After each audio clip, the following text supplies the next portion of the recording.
All right, excited to be here today. Thanks for joining us with All Access Coaches Corner with Rising Coaches. If you haven't been to risingcoaches.com, please check it out for the website itself, www.risingcoaches.com, for memberships, for networking, for connection, for coaches content. Looking forward to have special guests from Colorado State, assistant men's basketball coach, my main man, Ali, from way downtown for three. That's what I like to call him anyway. So, yeah, looking forward to it. We'll let him have some opening thoughts, and then we'll just get straight to chopping it up, learning about his journey.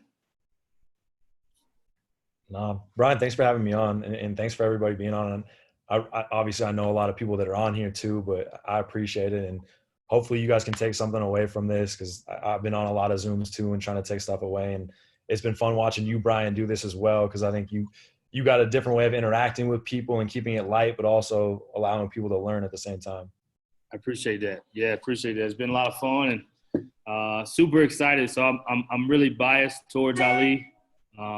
I got to know him when he started recruiting Texas, and I'm like, man, who is this guy that keeps coming into Texas and plucking guys? I'm originally from Texas, of course, and done a lot of recruiting there. And Ali's just done a phenomenal job, man. I've gotten to know him more and more. I think the first time we kind of really started chopping it up even more was last summer, and then throughout the year, through some scouts, playing some similar opponents, and then spent a bunch of time hanging out with him and the staff, playing some hoops up in my wife's parents live close to where Ali works in Fort Collins. They live in Loveland, so got a chance to get even closer to Ali and his awesome family, which we'll talk more about. And his wife was probably the real stud in the family, athletic-wise, but we'll let that be debatable. But no, he's got an awesome story. Look forward to him telling us all about it. And just one of those guys that's a hidden gem in his business for what he does, how he impacts, how he teaches, and he's just a real quality person and a real quality coach. And I think, again, I'm biased towards most of our guests, because I think more coaches than not have a chance to be head coaches. And I know they're probably some people may say, well, you say the last guy was going to be a head coach. You say this guy's going to be a head coach. But I believe that that's how talented most coaches in this industry are. And I'm obviously biased towards the guys who I feel like are really great people and high character on top of that. But Ali comes from a family of coaches. His parents are both volleyball coaches, Division I. He comes up in that pedigree. So I think his time is definitely going to come. And he's got such an awesome story for how he impacted college basketball as a whole, as a player. And I think, people always are looking for that ability to be able to win a press conference. So when you can get a quality coach, quality person who's a family man, knows his X and O's, cares about his players, and has a heck of a pedigree and story, I think that makes the making of a head coach at the Division I level. So I'm excited to have Ali on today. So first, talk about the quarantine. We got 3 young people. You can tell us about your family after that, but tell us about how the quarantine has let you get an even better home visit with your own family. Tell us something funny or something that you learned about your family during the pandemic time. No, it's been great. Brian, I need you hanging around with me like on my side every day, because I don't I didn't pay you to do that, but I will pay you to do that again. My pleasure, man. No, but I think all of us are going through the same boat in that sense. But the best thing has just been spending time, like real quality time, and I think it's hard for us coaches because we're on the road so much. Then you got the next scout, then you got the next game, then you're traveling to the next game. And I'm lucky enough to be in a place where we do charter a lot. So I'm back the next day and I get to see the kids, but it still has its problems and issues. And it's hard for my kids, and it's been great for the last 4 months. Like, I've been home so much that my son has no idea. He's like, when are you leaving again? And I'm like, buddy, I have no idea, to be honest. I'm going for workouts. We're working out right now, and I'm still back by 1 o'clock. So it's been awesome. We've been playing a ton of backyard baseball, and apparently I'm not a good pitcher because I don't pitch it right. One of the neighborhood dads pitches it better than I do. But it's been so much fun. I had my daughter, it was just me and my daughter last weekend, and I haven't had that kind of time where I'm just home from Thursday, Friday, Saturday, Sunday. No interruptions besides phone calls here and there, but it really has been a blessing. And I can literally tell you, if anybody visits Fort Collins and Gunning can probably attest to this too, that they got some great parks here. And Brian knows this too now. They got great parks in Fort Collins. So if you got kids, call me. I know every park in Fort Collins. I can write a Yelp for every single park because I've hit up every single one at least twice over this quarantine. Yeah, they definitely have some big time parks. I definitely have to hit you up on a few. Hey, more. throw my name around Rolling More Park on next time. What happens if they do that? What happens if that happens? I don't know. Either you'll end up being really respected. I don't know. It's one way or the other. Still in between. I like it. I like it. Yeah, we were comparing notes about Daddy Daycare just not too long ago. My wife went out of town for 8 days straight, and it was more than Nolan Richardson 40 minutes. I won't say the rest of it, but full court press nonstop. A lot of fun though. A lot of fun. I think that I have so much more respect for my wife now. Not that I didn't have respect for her, but so much more than just in the sense that, I mean, I had 3 kids one time by myself completely.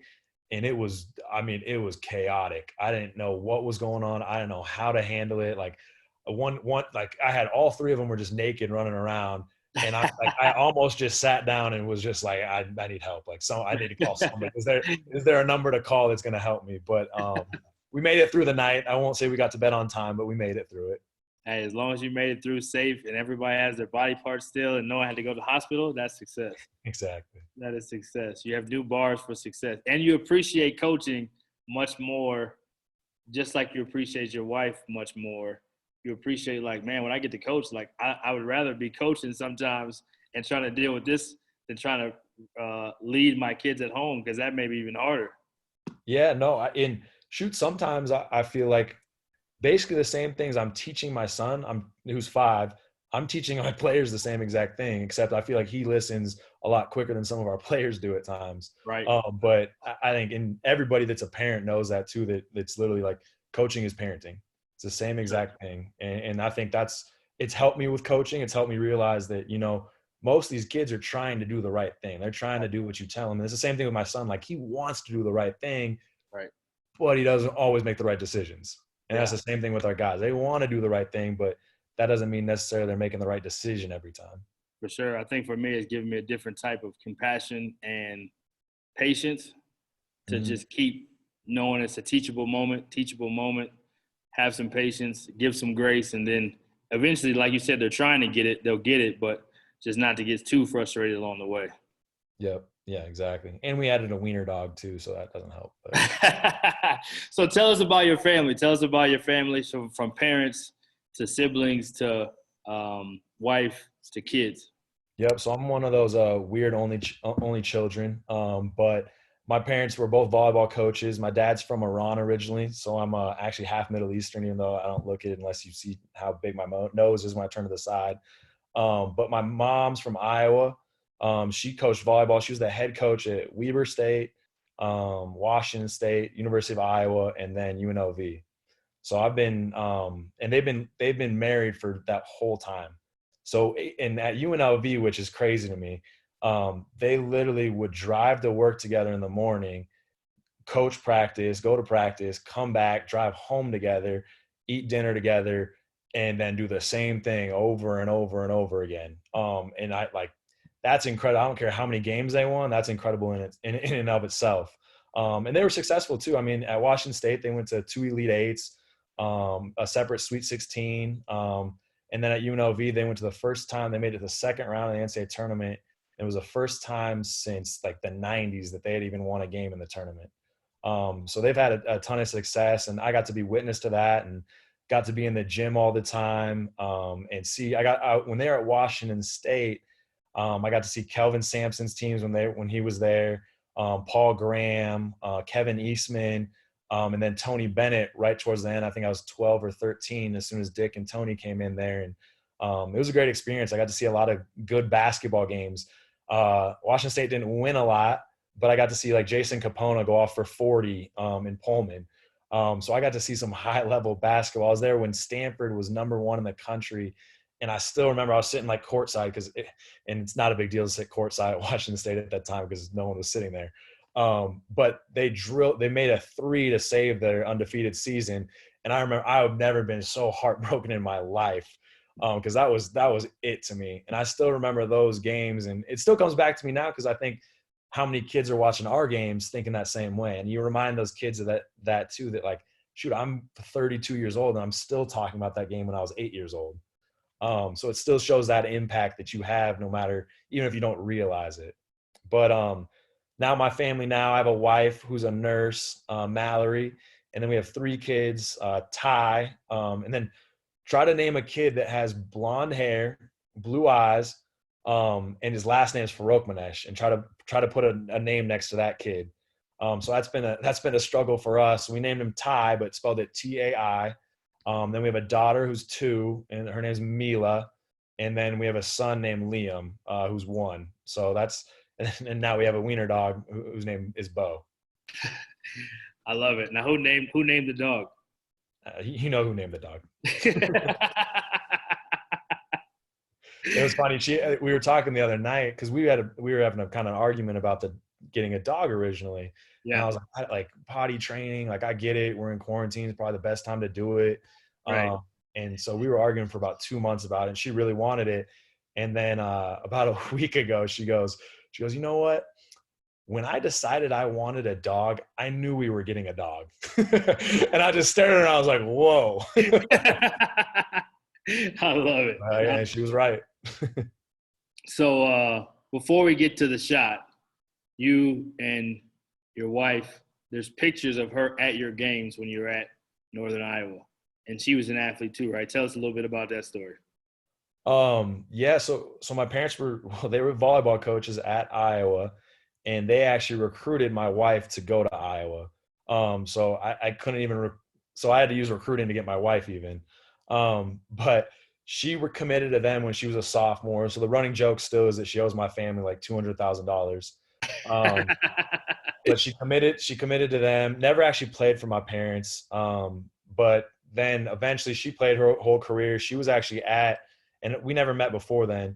She was at a game when we played at Iowa. But she watched everything at the game. We lost, but eventually she graduated, and then I slid in the DMs, and I hit her up, and I was playing overseas in Europe, and I had an extra plane flight that I hadn't used yet. And so I offered it up, and we talked for about 3.5 months. And the first time we actually met was in Munich, Germany. I picked her up at the airport, and it was pretty hilarious actually, because I was waiting there, and like, I get nervous. And so I was sweating through everything. And she's an hour late, and I can't figure out what's going on. I'm like, did she get stuck in the border? Is she in Canada? Like, I don't understand what's going on. Well, if you've traveled to Europe or internationally, like, they have a separate area where you have to go get your bags and then come out. Well, she didn't understand that. She thought you just get your bags and that people are waiting there for you. And so she sat in that area, not coming out, for over an hour. And so I almost left. I was like, well, she didn't make it. I got to go get Wi-Fi and figure out what's going on, where she's at. But eventually she comes out, and she still tells me that she thought I was a little shorter than what she thought I was, because my wife's 6 foot. So how do you respond to that? I just take it. Hey, you won. That's all that matters. Our kids will be tall, so it's all good. No doubt. And they'll be athletic. Tell us how you got into the game. Obviously, you grew up around volleyball. Someone had a passion for basketball. Just tell us kind of through your playing career, and then kind of tell us about the shot that changed everything for Northern Iowa, for yourself, and then tell us a little bit about your pro career too, if you don't mind. Yeah, it was I mean, growing up, being an only child too, I think basketball, I just gravitated towards it. It was the one thing that I didn't need anybody else to do. And so I was always in the gym, and my parents, I always got to go to the gym with them. And so they'd be practicing in one gym, and there'd be another space where the gym was open, and college kids would play pickup. There'd be random people in there. And so I literally just grew up just playing basketball constantly. Not having a trainer or workout guy, literally just playing basketball. And it was a blessing. Like, I still think about that to this day, how often I got to be in the gym. And then eventually I got to play with Washington State players. When they didn't have somebody to work out with, they would throw me in the workout, and I was 12 years old. And it was awesome. It was what led me to love basketball. And especially as an only child, I think it made me gravitate towards it. And then my parents, obviously I would go to camps 24/7, going back to Washington State camps, Iowa camps, Gonzaga camp. So I was going to I don't remember, people remember this, or on the West Coast people, the NBC camps from back in the day that used to be in Northwest, up in the Pacific Northwest. But I was at camps all the time, just trying to soak up as much as possible. And then eventually I moved my junior year of high school to Iowa. My parents took the job at the University of Iowa. And so I moved my junior year of high school, and went to Iowa City West, which was a really good program in Iowa. Had some success there, was MVP of the conference, and we had a really good run, but didn't have any scholarship offers coming out of high school. So I had not a Division I, Division II. Some Division III schools were interested, but nobody wanted to talk to me really. The only one that honestly did was Wartburg, and that's because my whole family went there. So it was kind of a petty look at me, basically. And no NAIs, so I had nothing. And I sent letters out to every single school trying to get something, and nobody bit. And so I decided to go JUCO. My dream was always to play Division I. I'd been around it my whole life, and that's what I wanted to do. So I went JUCO, the first one, didn't really work out. There's a lot of reasons for that. We'll just say my whole freshman class transferred, and we were 31-0 going to Hutch. So that can tell you a lot about what was going on at that program. Wow. So I almost decided to quit at that point, to be honest. Yeah. I actually called Iowa and tried to walk on, and they never called me back. I think that just the secretary called me back, and my parents were coaches there. So that you really have to not want me if you're not going to call me back when my parents are down the hall from you. And so they didn't want me. So I'm like, all right, I'm going to do everything I can to make this happen. I remember my mom telling me, and everybody probably knows this quote, but like, you either got to change your dreams or change the way you work. And it wasn't that I wasn't working hard, but I had to do something different. And so I got lucky. I got hooked up with this guy named Kyle Feuerbach, who played at Northern Arizona, and he was just always at the gyms in Iowa City. And so I just started working out with him constantly. And he kind of changed the way I thought about working out. And I would work out in the morning, I would go work out, I'd lift, I'd come back in the afternoon and play pickup. And then after pickup, I would go shoot again. And that was my whole routine all summer long. And then I go to Kirkwood, and I'm not getting recruited. My teammate's actually getting recruited by Iowa, and he accepts an offer to Iowa in the fall. And so the whole time, and Gutting knows this too, like there's no rules in JUCO. You can do whatever you want. So we're lifting at 5 a.m. Then we got conditioning right after that. Then I'm coming back for an individual workout. Then a team defensive workout. Then I'm going back to do a conditioning workout. Then I got study hall. And the whole time I'm trying to win every single thing. So I'm not losing in any sprint. And like, I'm not going to beat anybody in like 100-yard dash. Like, I'm not winning that. But if we got to run 12 of them, I'm going to win the last 3. You know what I mean? And so I made the mindset, like, I'm not going to lose anything. And I think that mindset kind of got me to the point that, like, I wasn't going to surrender to anything after that, because I had so much invested. Like, I gave up all of myself to finish first in those things.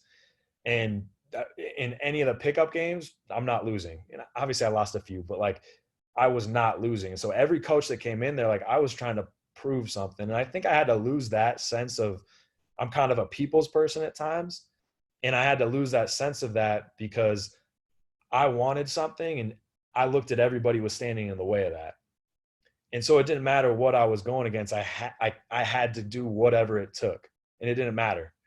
And so eventually I had a good year, and I'm going back at night then. So that whole routine, I'm going back at night, making another 400 shots in the gun 5 days a week, end up breaking the gun. So the gun doesn't work anymore. They had to go buy a new one during the season, actually. But there was something I just couldn't. I had to get a scholarship. That's all I wanted. Eventually I played my way in, and I still remember we're playing Coffeyville in the Coffeyville tournament, and it's a big time event. And I remember my coach subs me out, and he starts it's Doug Wagemeister. He's not coaching now. He's the AD at Kirkwood. And he starts yelling at me, and he's like, "You shoot all in the game." And I kind of just stared at him. I was like, I mean, you're not wrong. And so eventually, like, that just, it clicked in me. And then I started just playing. And from then on out, I averaged like 19 points a game. And I still remember this. We're playing Indian Hills. I think I told Mike this actually. We're playing Indian Hills, and that was my first JUCO. We're playing Indian Hills, and that the other coach is still there. Coach that basically didn't think I was good enough, yelled at me every single day. Just I that put it a better way, I hated him like more than anything else. He almost made me quit basketball. And so I'm getting ready for the game. The first two shots I take, air ball, air ball. Two first shots of the game, air ball. And I'm like, this is not going to go well. And this is like, there's probably like 20 Division I coaches, another 10 Division II coaches in there. There's a ton of coaches watching this event. And after that, then I don't know what clicked, because they had Dwight Bikes in there. They had another dude that ended up going to St. John's. They had some dudes at Indian Hills that year. And whatever, I go through it and end up scoring 35 points that game and made a three at the end to kind of seal the game in double overtime. And I remember I hit the three and I'm walking back and I just stare at the guy the whole way back. And I've never done anything like that, but I just stared at him the whole way back. And like that game meant more to me than anything else, because that was the one guy that tried to make me quit. Basically, I was about to quit basketball. And so that stands out to me more than anything else. But obviously after that, then chose Northern Iowa. I chose it. It was between Northern Iowa and St. Louis when Rick Majerus was there. And I chose Northern Iowa because I just thought we could win. I never played with really good bigs like Jordan Eggleseder and Adam Cook at that point, and I thought it was the best fit for me. And it kind of worked out. Won 2 Missouri Valley Conference championships and 2 tournament championships, and went to 2 NCAA tournaments and a Sweet 16. So it was, I guess I made the right choice when I chose to go there at that time. And to be honest, St. Louis would have been a good choice too, but it was funny. The 2 years that I would have been at St. Louis, they actually didn't make the tournament. They made it the following year.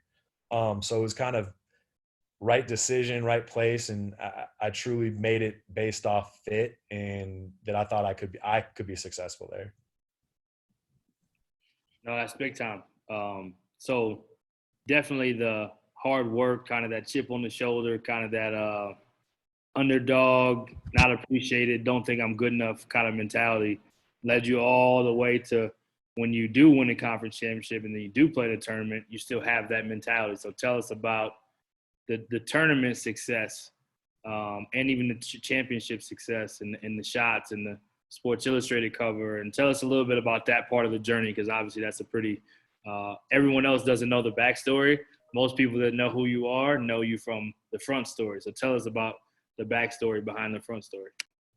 Yeah, it was I still that the tournament before that I played really well in the Missouri Valley tournament, and then the tournament that before we went to the Sweet 16, I'm still mad at coach. He told me I had to like really pressure the ball. Well, I'm not a very good defender, so I'm going to foul you basically.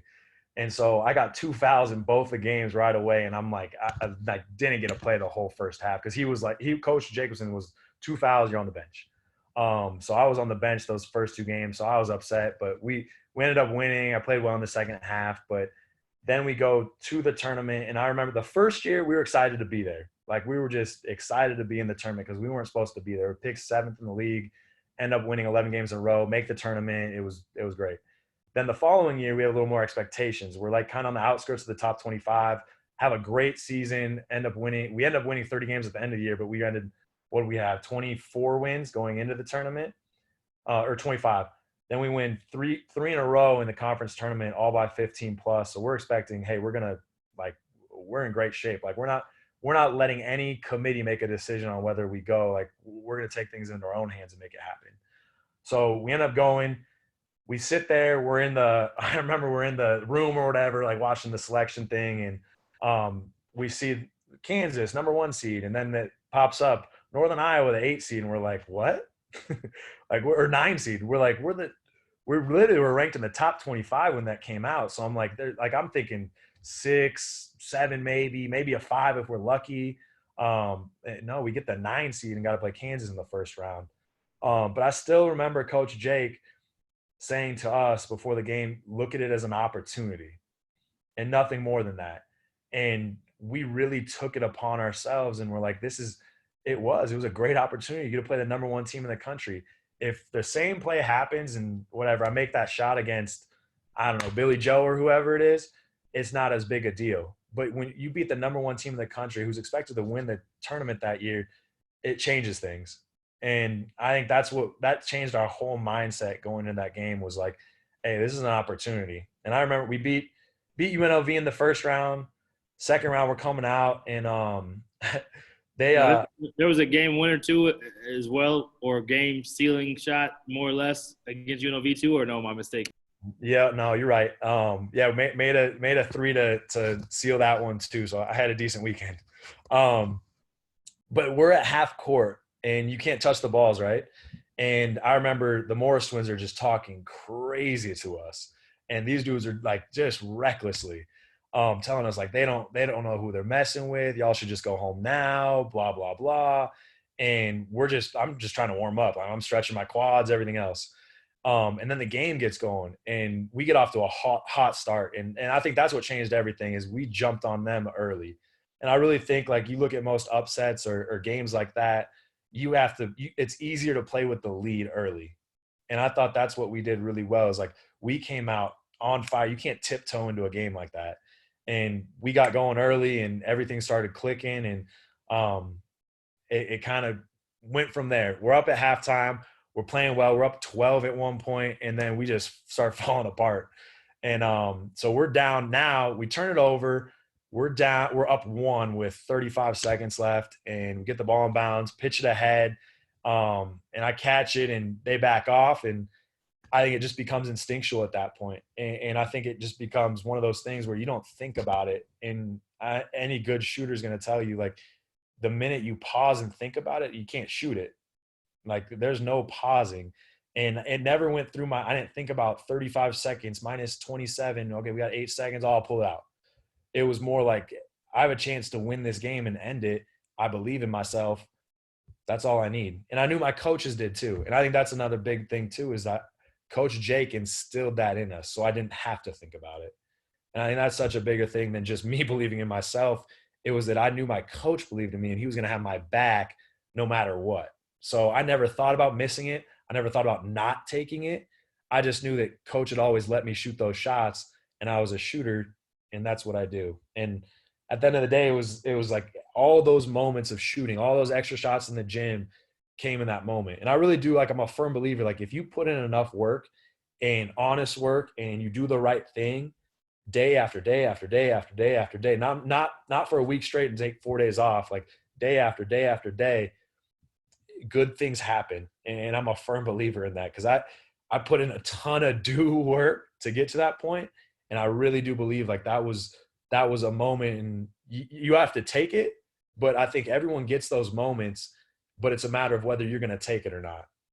And at that time, like my why for why I was doing this was so, and everyone talks about like your why, what's your why, what's your why? But my why was so big that my mindset was I had to take it no matter what. And I don't think if my why was that big, and my why came from those nights at Kirkwood, winning all those sprint battles, doing the extra shots, all those things, that led me to that moment. And you weren't scared of it anymore because my why was so big to make that happen. Yeah, it's kind of like with Dame Lillard. I think one of his quotes is like, if you want to shine in front of thousands, you have to put the work in when no one's in the gym, and essentially kind of that pounding the rock mentality that San Antonio Spurs, just keep pounding the rock consistently till it breaks. And you reap what you sow. And the more you were invested in that for you, it was impossible for you not to take that shot and not to believe you were going to make it because you put so many, as the Outlier book talks about, Malcolm Gladwell, the 10,000 hours. You put your 10,000 hours in, so your moment was there. So it's like, I'm taking this and not even hesitating. And I'm sure the game before probably didn't hurt either that you made that shot. The question is, why did they back up? You said they backed up. Why did they do that? The other guy on the other side was another 6-foot white guy, so it wasn't like I was going to throw an oop up to him or anything. But Right. So was it one of the Morris rooms? Did you get to talk trash back to him when you went to the line? Like, hey, were you still talking? At that point, I was just like, but no, yeah, because like the picture on Sports Illustrated, it wasn't that shot actually. Like I'm literally like, I make it, I'm sprinting back on defense because that was instilled in me too. Right. But as soon as my roommate and one of my best friends is in my wedding, he takes that charge. That's when like full primal, Full emotion. like everything kind of culminated in that moment after he took that charge. Right. So real quick before we get into Colorado State, tell us what was the fanfare like after that? What was the media like? What was the on campus feel like? What was it like in that next, I don't know, time until you played the next game? What was that whole time period like? I'm sure it had to be like a more than 15 minutes of fame, but what was that time like? Yeah, it was crazy. My phone died, and I remember I got 300, 400 text messages, and my phone was dead. And I turned it on 20, like after the game, turned it on. 20 minutes later, it was just dead, just because every time it was like buzz, buzz, buzz, buzz, buzz, and so I dead. My old Indian Hills coach actually texted me. I was like, "Are you serious?" But that shows you how many people reached out. But then I remember the next day, or 2 days later, Monday, I'm going to class at 8 a.m. And it's a finance class. And I'm sitting there and I can't stay awake. I fall right asleep. I do the classic, like hand over my eyes like this, just to pretend like I'm just looking at my notes. And the professor lets him out, and he actually comes over to me. And luckily I kind of get up and I'm up now. So he sees my eyes. And he goes, man, did you hear you're on the cover of Sports Illustrated? And I'm like, what? And then my ops guy texts me and tells me the same thing. And now my phone's buzzing again. And I remember walking out of the hallway and like people left and right are coming and like high-fiving me. And like, you have to understand that a month ago, we're playing Southern Illinois on ESPN2. And I'm sitting in one of my classes behind four guys, and they're talking about like this game, Southern Illinois. They're like, hey, they're talking to each other, hey, are you going to the game tonight? I heard it's gonna be packed, ESPN, like it's gonna be awesome. And the guy turns around and asks me if I'm going to the game. And I'm like, yeah, I think I'm gonna make it there. But that kind of showed like, and I had another question, like why, like I only wore Northern Iowa stuff to class. So I'm confused as how, like he must've thought I was just a massive UNI fan. But that kind of shows you where it went from that a month ago, like they're asking me if I'm going to the game. And then the next, like a month and a half later, I'm getting high fives in the hallways. Like there's two kids that came up to me, like started bowing down. So it was crazy. It was surreal. It was fun. I did not get a lot of sleep but it was a great experience. Yeah, that's awesome, man. That's kind of like what every kid hopes that their recruiting story begins like when you go on your visit and they show you a video like, hey, you're going to be the one that makes the shot, and then you actually live it and do it. Not very many people get to say they didn't. And I'm sure part of what helped you, and you kind of talked about it, when you played the tournament the year before, you were kind of just happy to be there. In my senior year at a much, much lower level, my senior year, we were happy to be there. We won a championship. We were happy to be there. But I didn't get that chance to go back and say, okay, forget being happy to be here. Let's make a run. And you guys had that chance. And that's the awesome part about it. I think you got to build on what you kind of started the year before. No, exactly. And I think it got to the point for us too, was like, it was great that we made it then, but then we started craving the results so intensely that like the work became irrelevant for our team anymore too. And I think we really took on that persona where it wasn't work anymore because we wanted to achieve this goal. So we didn't even think about it as putting in work. This is what it takes. Yeah, you were so goal driven. And that's where it takes so much power. We say it as coaches all the time. Player-led teams are the ones that are the really championship and special teams. And so not only having seniors, but being that player-led probably made it where you guys were able to do such historic things. And basically, I don't know, did they build a statue yet of you doing that at the school yet, or is it still in progress? That'd be a small statue, but no. Let's switch to Colorado State. Coach Nico, obviously really good coach. You worked with him, Drake. Before we even get into Colorado State specifically, tell us a little bit about how you got hooked up with Coach and kind of the run from Drake that led to you guys being at Colorado State, and then we'll go to Colorado State. Yeah, I think all of us at some point have gotten lucky to be where we're at. And I got really lucky that Coach Medved took the job from Furman, took the Drake job from Furman. And then his head assistant coach, Bob Ritchie, got the job. Like there was a ton of dominoes. Bob Ritchie got the job at Furman. So then Bob wasn't going to come with him anymore. Then Nico worked for Tim Miles, who I was working with at Nebraska as a GA. And then Jim Molinari, who was an assistant at Nebraska, was took over as an interim head coach at Minnesota when Nico was there for that 1 year. And then basically Nico was Coach Mo's right-hand man. So those two connections. Then Ben Johnson, who's now at Xavier, who used to be at Minnesota, who used to be at Nebraska and worked for Tim Miles as well, was my coach at Northern Iowa when we made that run too, who knew Nico really well. So I had a ton of connections to Nico, but no recruiting experience, no true coaching experience at that time. The most coaching I had done was when I was in Europe, having to coach these youth kids that didn't speak English. So Nico had to take a chance, and I'm forever grateful for that. But I think all of us, like, someone has to take a chance on you, but Nico's biggest thing was he trusted me because of the person I was more so than all the basketball stuff. And he told me that from the get-go. And he knew that this has stuck with me. If I ever get the opportunity to be a head coach, you got to hire people that you trust as people first, and then they'll do their jobs.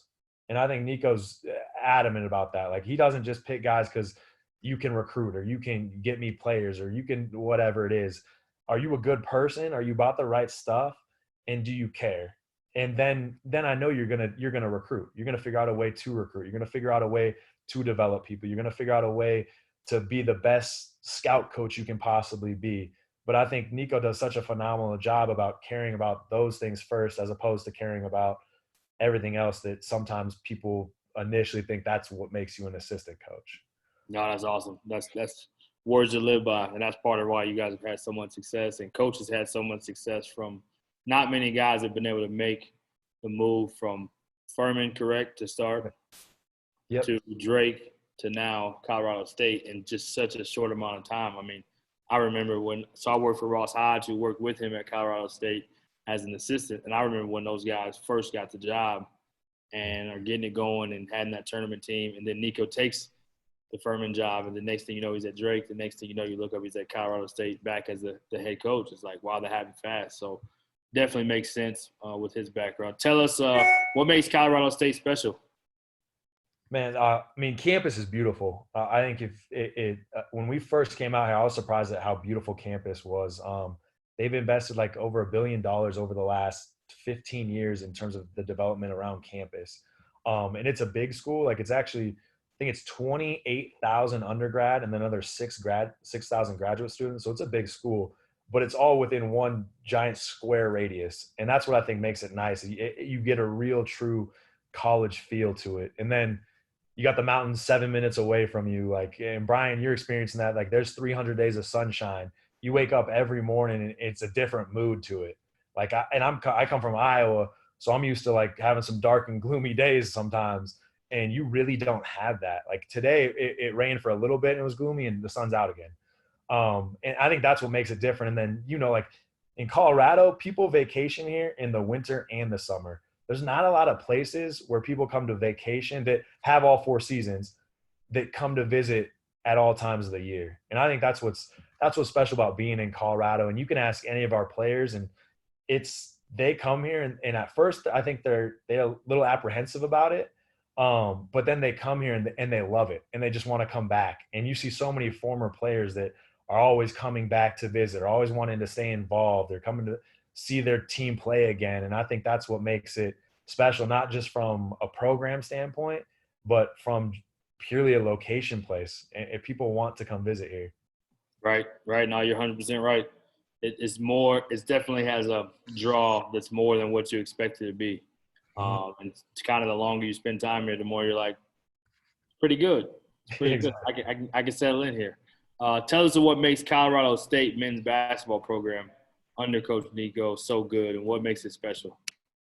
I mean, I think first and foremost is the people. And I don't know, everybody says that, but I think we have really good people here in terms of our strength coach. Jason Phillips does a great job. He's been here for, I think, 12 years. So like, anybody that's been here that long and worked with that many people, you know he's doing something right. Devontae, our trainer, goes above and beyond in everything he does. Like, he's getting these guys in here on their days off, trying to get them healthy. He's on top of them about getting in there for recovery. And when you have a support staff like that, it makes everything so much easier. And they're just as involved as we are in terms of their development. And Emma does a great job. We got a GA right now that played for us. That can actually help these guys, because all of us that coached him are on staff now too. So he's got a completely different perspective than anybody else, because he's been coached by us and now he works with us. And then you got Joe Deciman, who played at CSU. He's the all-time winningest player in CSU history. So he's got a whole different perspective. And I mean, this guy, he's the quintessential student athlete in terms of taking advantage of everything of what it means to be a student athlete. Not just the academics and not just the basketball side of things. He knows everybody on campus.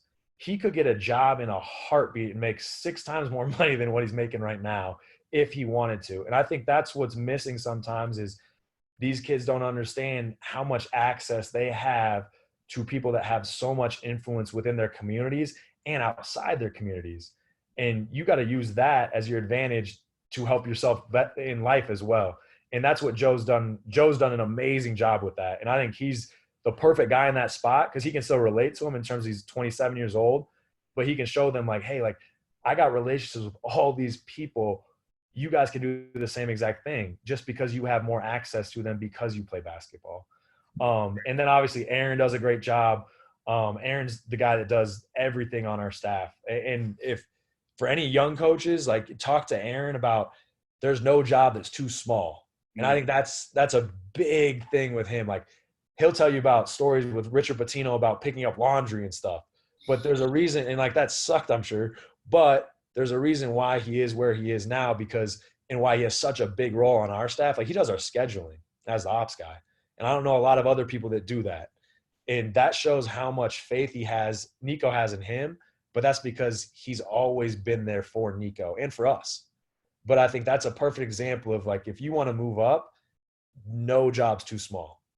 And Aaron's done phenomenal with that. And obviously I work with two great assistant coaches as well that have different perspectives and are completely different from me.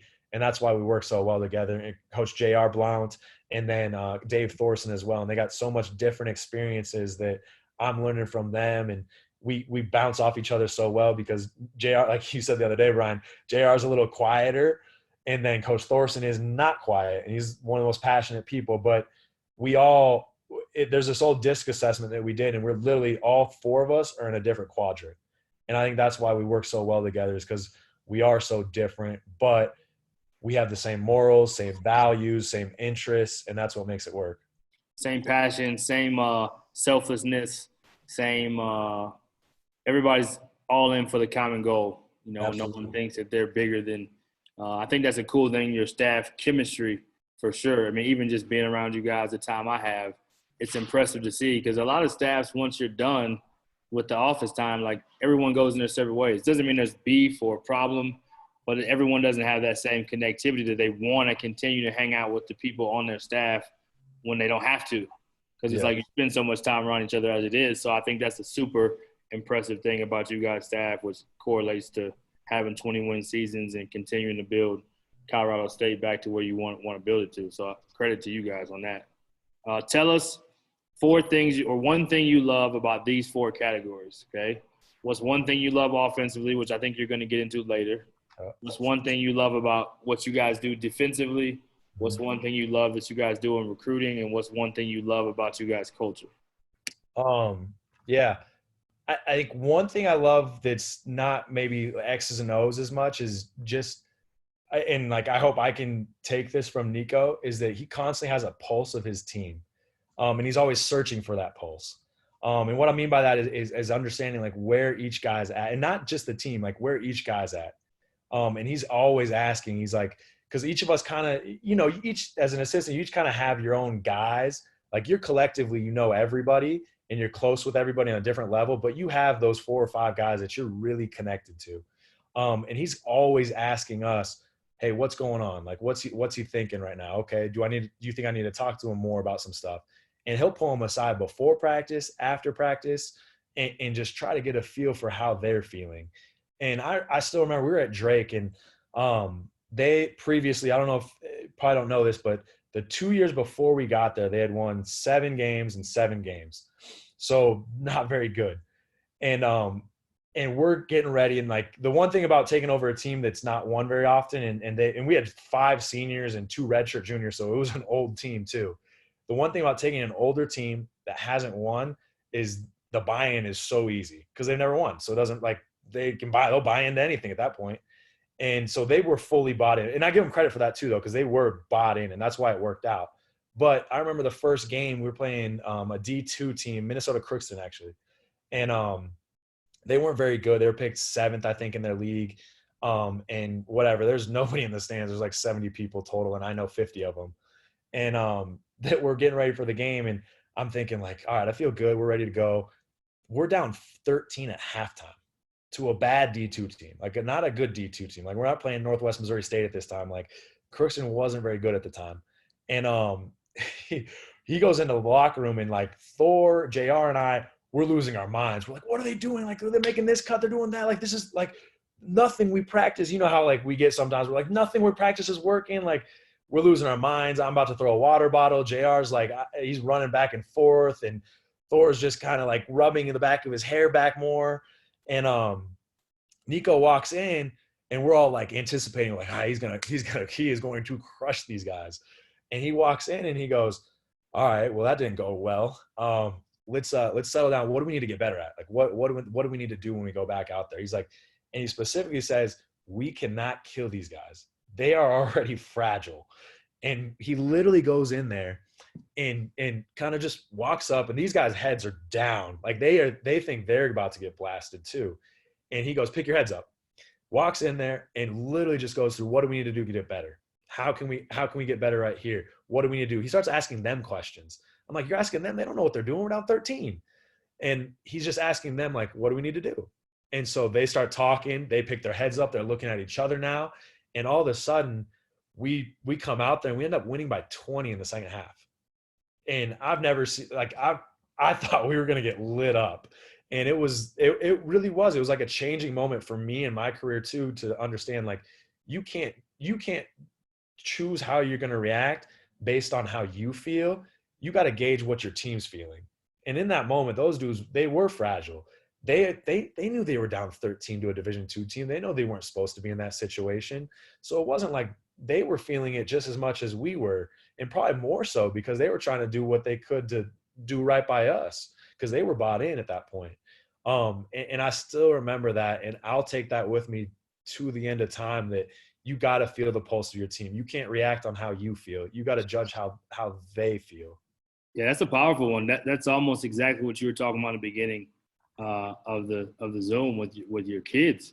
You know, to have an understanding because they want to do what you want. So sometimes the feeling of disappointment to come down on them when they're already knowing that you're disappointed or frustrated, and they're frustrated too, it just compounds it. It makes it worse. So credit to Nico, and definitely a big time thing for any of us to take, because the emotions of the game, the competitive nature of the game just wants you to scream and yell and push and prod until you get it the way you want it to go. But sometimes you have to take a different approach. No, definitely. And he did that, because I was not expecting that. But what about one thing defense, one thing recruiting, and one thing you kind of touched on culture with him having the pulse. So we'll just say recruiting and one thing defense. Yeah, I think recruiting, we do a really good job of just being thorough, and that comes from Nico more than anything else. We probably don't like it as assistants, but he does a great job of making sure we know everybody in the circle. We know who we call it the winner. Who's that person that's really going to affect their decision? And then we have this thing, we use a prong system. I think it actually originated possibly from Buzz Williams back in the day, but I brought it with me from Nebraska. And it kind of gives you a better idea of who you need to be contacting. And it's kind of the person in the middle. And then it literally, you got the mentor, you got the workout guy, you got the high school coach, siblings, mom, dad. And then it kind of gives you a better idea of, are you touching these people every single day? Are you touching them? How often do you need to touch them? Where are the winners at? Who do we really need to hit every single day? Who do we need to just stay in touch with? Because there's some people, that aren't going to help you, but they could hurt you. And you just need to stay in contact with them. And then there's other ones that, like, you need to get them on your side. And the one other thing that Nico does a good job with is he always asks, who do we have on the ground there? And what I mean by that is, who do we actually have that's pulling for us? Is there someone that's close enough to them, or someone else that you think that thinks highly of us possibly, that could help us with that kid? If there's not, and you don't have anybody on the ground, and that kid's getting recruited at the same level as you or slightly higher, you're not getting him probably. And that's a big thing for us is understanding that also. And, sometimes we get this macho feeling that, like, oh, I can get any kid. Like, I got the best relationship with him. And I think everybody feels that way. But in reality, that kid's texting and calling just as much other coaches as you. And I think sometimes we get caught up in that, no, man, that's my guy. Well, no, he's got 7 other guys too. And the understanding and Nico does a good job of being like, are we really in there or are we not? And trying to figure out who we can really get. Because I think sometimes we think we can get kids that we really have no business getting. And then you just spin your wheels going after this kid when there's another kid that, if you would be recruiting him a little harder, we could probably get him. And how many talented kids are out there? There's plenty of talent. So that's not the issue. It's more about measuring who you can truly get. And I think that's the one thing that we've done a pretty good job of is we've got we've swung a couple times on some kids and missed in terms of going higher than us. But for the most part, we've pretty much been recruiting kids that are right around our level, or at least getting recruited at our level. Because too, like we got a freshman right now on campus that he could have gone higher, but honestly, we were his highest offer coming out of high school too. But I think Nico does a good job, and then the communication of it. Once we have lead recruits in certain areas, but after that, everyone's involved. Like, there's no my guy, my recruit. It's, hey, like for instance, I recruit Texas, but JR is talking to a kid. We're recruiting a kid right now. JR is talking to that kid too. Thor's talking to that kid. Like, we're setting up phone calls for him to call these guys too, because the more people he knows, the more comfortable he's going to feel with the whole program. And if you've been recruiting a kid, if you've been recruiting a kid for so long, it makes it, you have to get involved with everybody at some point. This is my daughter. She's the crazy one. Hi, Mila. You remember me? No, you don't have to. Don't talk to anybody, Brian. You don't have to. It's okay. Hopefully I'll get to see you again soon. But defensively, I think the one thing we do well, I think Nico's really bought into, like, I think you can do any scheme, but it's getting your guys to buy into it. And I think, like, half of it's just the effort of it. And Nico's done a good job of trying to instill in these guys that, like, hey, if we want to make a jump, we've been really good offensively. Like, we were 60th in the country in terms of efficiency last year. So that's plenty good enough to be a top team in the country. But if we're gonna win big, then we have to jump up defensively. And half of that's effort more than anything else. Okay, Mila. We know who the real boss around there is. Exactly. Well, we'll do this. I'm going to ask you a social justice question after your basketball presentation at the end, because I know we've talked a little bit about that. I know you got some great stuff on that. But I'll open up right now for questions from people in the room. So please feel free. Just say your name, where you're from, and then fire away with your question or comment. We'll start with you, Mike. I know you always got something good for me. I know since you're back on, you don't have to. I don't want to scare you away. I want to make sure you feel extra welcome today. I'm gonna show you why I had to get off. Got a shrimp ball. Got a shrimp ball going on today, so kind of a break from the monotony. But Farouk, I mean, those are those things that are, invaluable during this quarantine time. We get to do some different stuff with food. But Ali, I would ask you, man. Given all your experience and everything, and this is not a podcast, so I don't want to start talking like I'm on one, but no, man, I'll ask you, like, you talked about your experiences and all that as a player. Do you look to kind of not, foster that with your current, teams that you're with? Do you, like, do you want them to kind of, I guess, shape or cultivate that lens for them as well, so that they can have that same kind of, not a chip on their shoulder, if you will, that underdog kind of mentality, even though, like you said, there's some kids that could go a lot higher that are with y'all. Did you try to kind of, like I said, foster that? Yeah, it's with we got a freshman that's really good. Well, we got a couple freshmen that are really good, but two specifically. One, Isaiah Stevens, he's from Texas, and he was freshman of the year in the Mountain West this past season. But with him, he's got a chip on his shoulder already, but for me, it's constantly reminding him of that. Yeah. Like the top 100 mid-major players came out on Mid-Major Madness last week, and my guy's freshman of the year in the Mountain West on a team that won 20 games and somehow doesn't make the list. Mm-hmm. Now I'm upset for him, but I love it. And so like we printed it off, and I had Emma actually print the whole thing off, write all the names out of every single guy that is ahead of him that we're going to play with a picture of them as well. Mm. So, and for Isaiah, that's all Isaiah needs. But for different guys, like you're saying, like I'll talk to Roddy, for example, like when he was coming off the bench, David Roddy, he was a freshman from Minnesota. He started on the bench for us, actually. It was coming off the bench, and he didn't like it that much. But I talked to him about my time when I was in Europe, and I had started my whole career in Europe until the last year. The coach asked me to come off the bench, and I used that experience to talk to him about, hey, like, we're asking you to come off the bench, but you can provide a spark off the bench. It's not a demotion to be on the bench.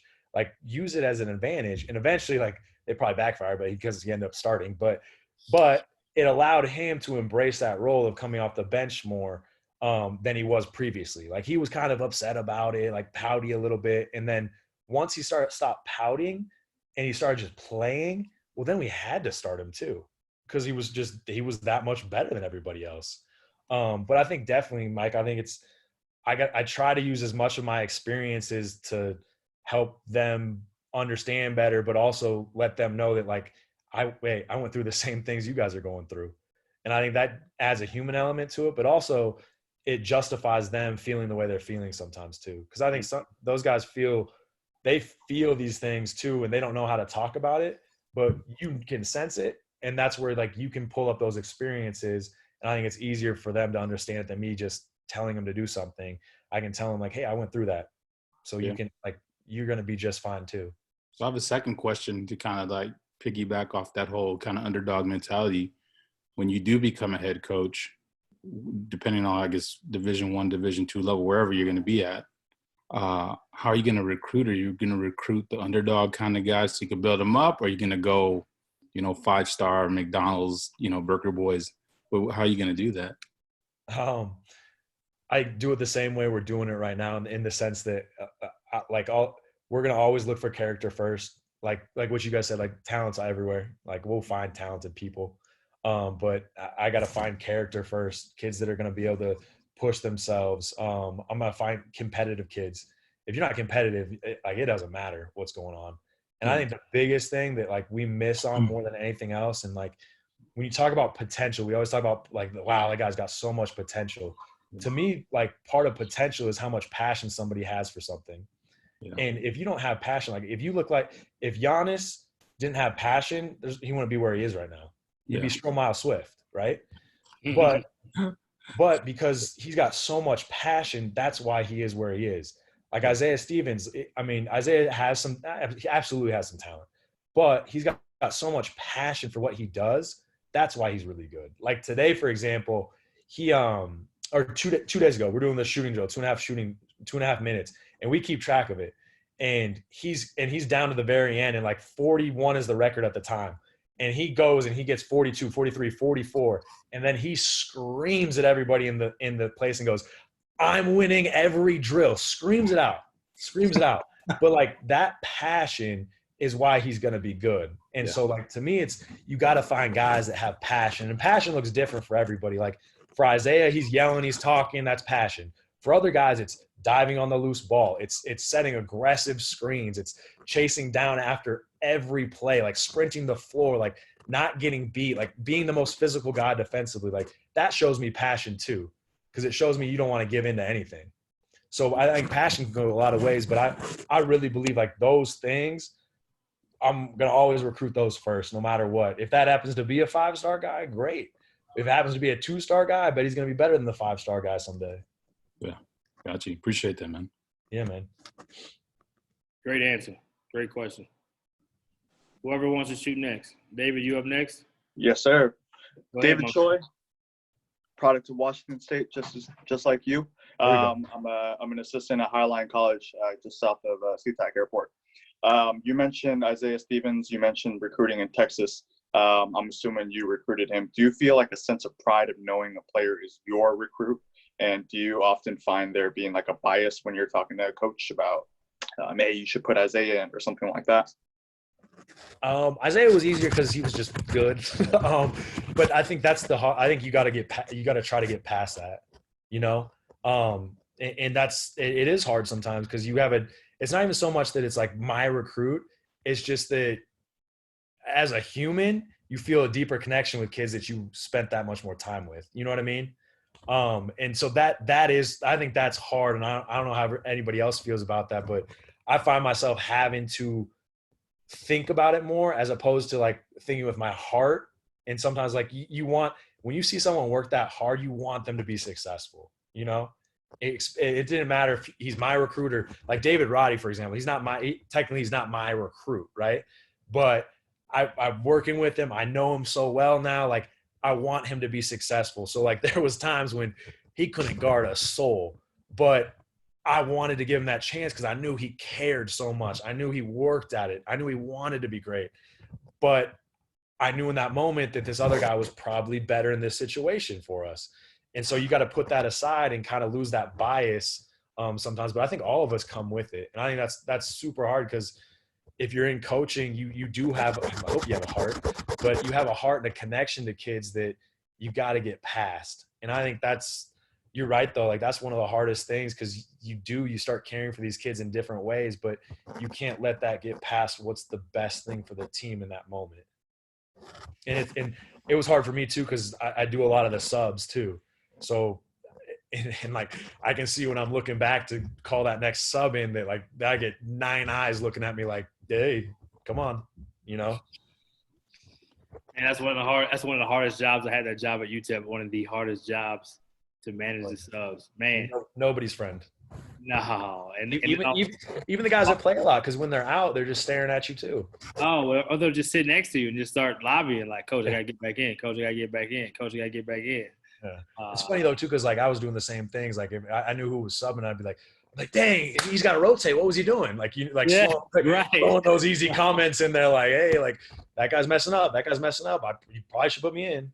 You get a little more extra office attention too. They come out of the office a little more. Yeah, exactly. Conversation. So yeah, they're playing the game. But I think to Coach's point, great answer. That's a hard question, and I think anytime you're invested in guys, and you, like you said, you have a human element, or you've developed this relationship, you also have an ownership to help them make sure that they're successful as best you can be because you've invested in them and told them that when you recruited them. So it's definitely a fine line. I think the more practice you get with it, the better. But ultimately, never putting your own interest in front of the team. Coach Hood, you got one? I know you got your screen on. I know you're leaning forward. Coach Hood, you got one for me? No. Actually, I was checking on my little guy, making sure he's not acting up today. But young Dallas. I had a quick one. How you doing, Ali? What's up, Adam? Stay out of Texas, please. But no, just let you guys done a great job, man. We actually had 2 guys on that list. I think they were too low too, so we use it as motivation also. Exactly. But no, this was the fastest you guys played as far as kind of pace of play. You know, I mean, Nico kind of had a profile of being below average pace of play, and sometimes in the 300s. How was that adjustment, and what? You know, I mean, did you restructure your practices to get the tempo up, or you just kind of let it play out? It was honestly, we didn't change a whole lot of what we did. We just had more guys that were bought into actually running the floor finally. Like last year, that was the biggest thing. That's why I think we had more success at Drake, just because those guys bought in. This past year's team bought in, but that first year we didn't quite have the same buy-in. And like the first rule of playing fast and in transition is run. and we had a lot of joggers. And so we couldn't get out in transition. And that team was probably actually more talented offensively than this team was this past season. But our guys understood it better. They moved the ball better, and they shared it so much better this year than they did the year before. But it was more of an emphasis, and we really kind of changed how we did things at the start of the year. And we broke it down simply just teaching them run, run, run. And then we added the offense into it because and we run on every miss, on every turnover. We are running every single time. Thanks. Appreciate that. Yeah, and I asked you, Hood, the same question, if you don't mind, real quick, because we played you guys when we were at Lamar, and you guys that first year didn't play very fast at all and just didn't have the personnel. But then all of a sudden you go to Dallas and get a couple freshmen that are pretty good and some other guys with them, and you guys start playing a lot faster. So did you guys have to change, kind of similar, same question you asked him, did you guys have to change much, or was it really just personnel and buy-in? I mean, I wish it was a magic formula. It's really just personnel and buy-in. We actually practice, and again, we do a lot of half-court execution in practice, which is crazy to think, and we're top 25 in pace of play the last few years. So, I mean, again, I don't know. I mean, I have no idea. If it was, we're definitely pushing him to kind of do more up and down, but he likes the half-court execution part. He's a tactician, so Coach Henson's a great offensive mind. He likes to flex those muscles, but, in the game, it gets helter-skelter, and actually we play better that way. Right. And I think, I don't know if you agree with this too, Adam, and Aaron just messaged me actually privately, but we were better defensively, so we weren't taking the ball out of the net every time either. So that probably added to the pace of play from one year to the next year too. Yep. No doubt. Good stuff. Great question. We'll take one or two more, and then we'll let Coach break down some basketball for us. Carter, you got one, or? Yeah, I got one. Hey, Coach. Hold on, we gotta go ladies first. We're going in with you. Sorry. You're good. No problem. Ollie, we've talked a lot about recruiting, and so obviously during this quarantine time, I know not being at AAU, I love how you talk about the prong system and the winter, because I think that's what I really realized I missed out in AAU is okay, I go talk to mom and sister and whoever and connecting with those. So other than calling coaches and kind of the old school stuff, any great suggestions for recruiting and getting that circle during this quarantine time when you're in Fort Collins? Yeah, no, that's a good question, because we've been talking about it, and I know a lot of other people do super intricate Zooms where they're showing the whole facilities and everything else and whatnot, and we don't do that as much on the Zoom calls. To be honest, Nico just talks, and we just try to get to know him as much as possible. And I think that's the one thing that we've done a better job of too, is just Nico's tried to make it really light and really just tried to get to know them better. And I think people appreciate that, because after a while, I've seen every facility in the country. Right. Sooner or later, it's just a basketball court eventually. And I think that's the one thing Nico does a good, and that, Nico does such a good job of just trying to connect with you and understand what you're going through and try to understand who you are and what you're about. And I think people appreciate that more so than hey, we do this, we do that, we do this. We're great at playing fast. We're great at doing this. Eventually we'll tell them those things, but I think that's the connection piece. More of it is trying to get them talking to us about themselves, So you think during quarantine, you've actually benefited by building the relationships, the depth of, would you say that during quarantine? Yeah, I think we built more real relationships too. Sure. We have to talk, and I feel like I'm comfortable with it because I had to talk to my wife for 3.5 months before I met her in person. So I was built for this quarantine recruiting, I guess. Yeah, but I think FaceTiming too. I'm trying to FaceTime kids just to get, because that face-to-face, normally we'd see them at games. I'd see them when they're on campus. But right now, some of these kids I'm talking to, I've never seen them in person even. Right. And so trying to build that connection, because it's easier to put a face to a name now. And then one kid, I'm literally challenged him in horse. Well, you know the kid. I'm playing horse against him on FaceTime, and I'm making my wife hold the FaceTime up while I'm playing him in horse. And just try to just little creative things like that to make it a little different. Because eventually everyone's sending the same stuff. We're all saying the same thing. Exactly. You do something a little different that has nothing to do with basketball as well, Like Mhm. play a game of horse or challenge them on whatever mini games or something. Like Aaron plays video games with these recruits sometimes. So like we're all trying to do something just a little different. Sure. I hope that helps. That's perfect. Yeah.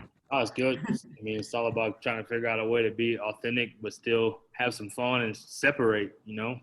And if you're separating by connecting in that way, some people think they're separated by doing the bells and whistles, but probably the type of kid that you're recruiting and you're looking for, you're going to connect more to them in the way that you're saying. And that's who you want, and that's who you want. That's what you want them to see about you guys anyway.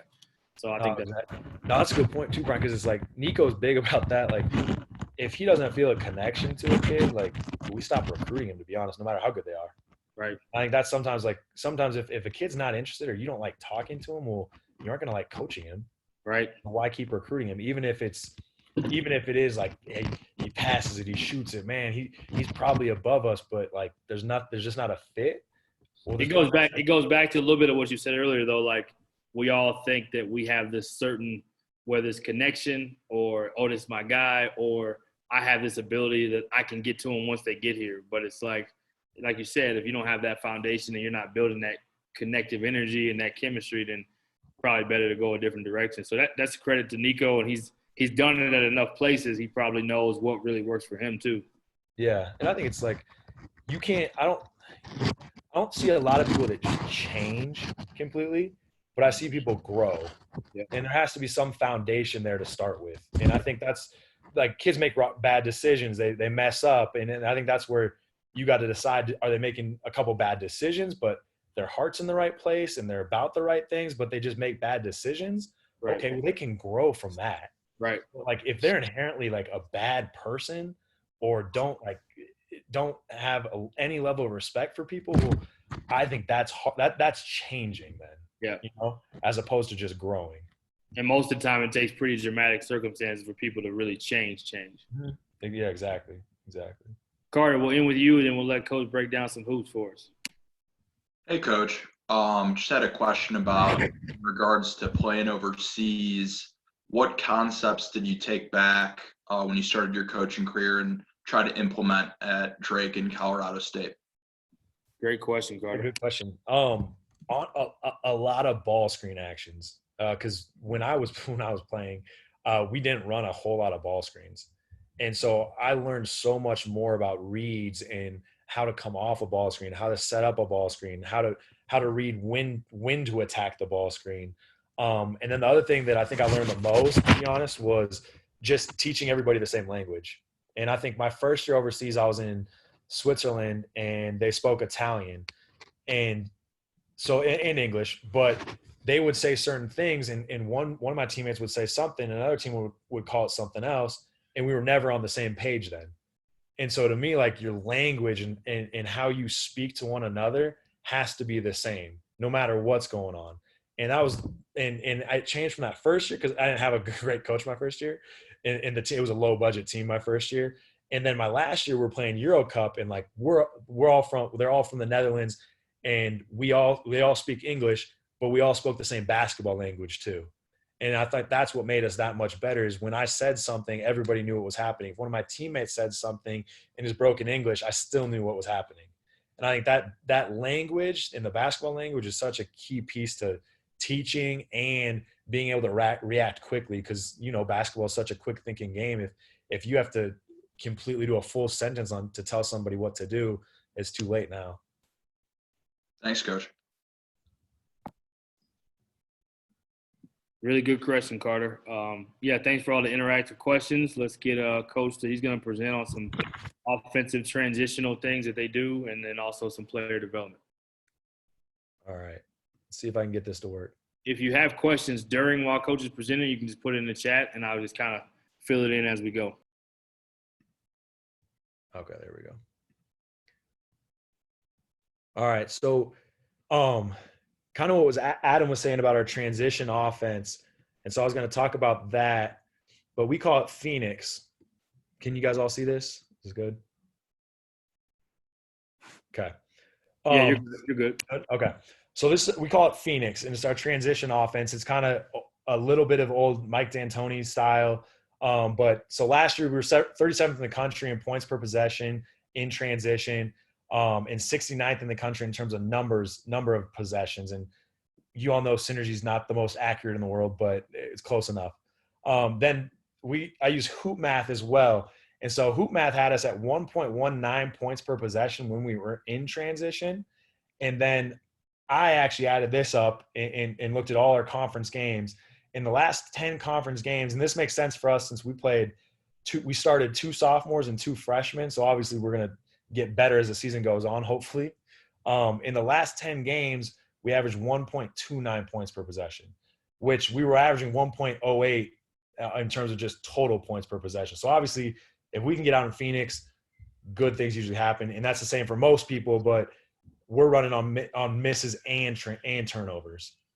Coach, real quick, in really layman's terms, how would you just explain it to those that don't either use Hoop Math, Synergy, that maybe don't understand exactly what you mean when you say PPP or points per possession? Yeah, so points per possession, just it looks at how many points you score on how many possessions are played in the game. So obviously, like the top offensive team this year was at 1.18 points per possession in total. So when we're looking at this, 1.19 points per possession, obviously that's pretty high. Now I still think it could be higher, and obviously we got better as the season went on when it goes up to 1.29. But we're constantly looking at points per possession, not just straight numbers of points in transition or percentage of time in transition. We want to see how often we're scoring per possession. And then you can see right here, when we're in Phoenix last season, we were in Phoenix 29.1% of the time. So that's a significant amount of our offense. So we better be really good at it, and we better be really good at it because we score. And obviously then the field goal percentage, which was 20. So our effective field goal percentage when we're in transition was 58.4%. When we were just in our regular half court in total with transition, we're at 53.9. So, and that was 53.9 was 22nd in the country. So 58.4 obviously is extremely high. So let's get out in transition more. Like Adam's saying, like let's get this pace going even more. So in our Phoenix, what we call it, first things first, like I was saying with Adam, we're sprinting to space. Now the locations on the floor, the room for us are the corners. The window is at that 45 slot. The trigger is at the top of this key. A cage is underneath, and that's mainly our 5-men. Mm-hmm. We got a couple rules, and these will make more sense as I play the video, but we're never run across the street. The street's the middle of the floor, basically lane line to lane line. The one thing we do want to do, though, is get the ball across the street. A pitch is a pass across the street. A sweep is a dribble across the street. Quick first touch decisions. Like, you can't make quick touch first touch decisions, our offense can't work. And what I mean by that is, as soon as you catch it, you need to be preparing that you know what you're going to do with the ball while you're catching it. And so it's either drive it, swing it, shoot it. Then second cut spacing. We want the middle of the paint empty. If you drive it and kick it, you got to get out. Clear the paint. And then the other thing, drive, kick, swing. In other words, one more passes. We're always trying to get one more. Most of the time, I don't want to see a drive to a kick to another drive. I want to see drive, kick it out, swing for one more. Now that guy's got the next decision. And then we're flowing seamlessly. We run our offense out of Phoenix as well. And then the one thing we constantly preach is love the rim and like the three. So we want rim first, and then we want the three after that. Okay, so this is the spacing. I'll slow it down too. So right now, Kendall's got the ball. You can see this is Roddy, the kid I was talking about. John's in the corner. He's a freshman. And Hiron's right here. Nico's the 5. He's running the floor. He's ahead of the ball. So right now, we're telling him run to the rim, seal, post up, or get below into the cage. So Kendall waits. Normally, we'd say sweep the street, right? But right now, he doesn't feel like it's there. But he just holds the ball for a split second longer. Hiron has great spacing at the window. This guy thinks he's got here. And John is wide open in the corner there. And that's all due to just spacing. Same thing. Now, Hiron does a great job. We call this a pitch. So he pitches it across the street. Then, boom, one more. Right there for Chris in the corner 3.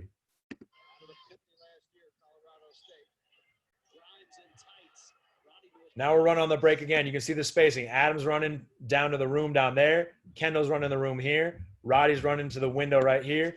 Now Nico's trailing. So we're telling him he doesn't need to sprint right now because we want him to kind of play in the middle of the floor. Isaiah does a great job swinging it, distorts their offense.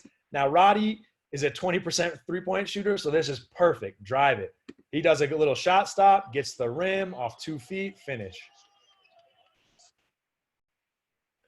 Now, I put this one on there just to kind of get you an idea. The score is 89-86 with 24 seconds left in overtime. And this, I think this shows more than anything, like, play within our principles no matter the situation. Like, we're not slowing down to set something up to get a three. Like, we're going. Trust our foundation.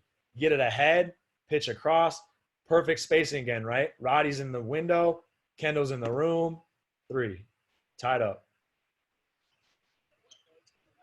Now I like this. So all 4, the only person I don't want bringing the ball up is Nico Carvaccio. He's a 6'11" 5-man.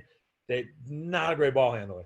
But next year, possibly one of our 5-men we might let him dribble the ball up more often. But Roddy's our 4-man right here. And he's 6'6", 250. So he takes it up right here. I mean, I don't know a lot of 6'6", 250 guys that can hit it in and out like that on the move. But that's perfect. We call this our punch action. So he goes same side. Now, Roddy's going to sit right here and wait for Kendall to make a decision. If Kendall drives it, they're playing off each other and relocating. But obviously it's wide open. Kendall drills it. Now here's crossing the street more. So Isaiah's got it on the right side. The street's right here in the lane line.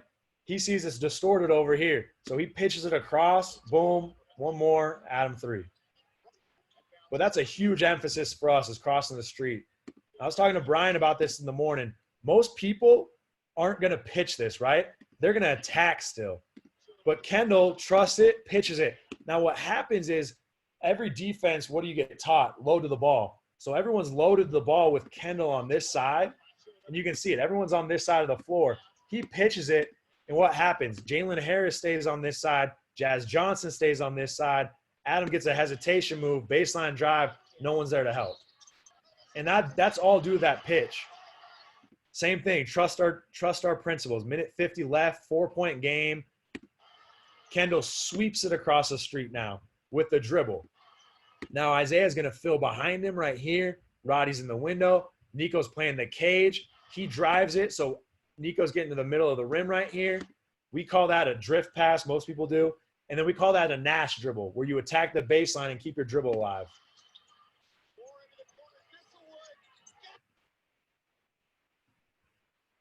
All right, I coined this phrase. Nico hasn't named it yet, but I'm going to call it a snapback because I like it. If you guys have a better term, we're arguing about what we should call it. But essentially, it's a pitch across the street. Kendall pitches it. So now you get the defense flowing back that way. Bring it right back across the grain. Kick, boom, 3.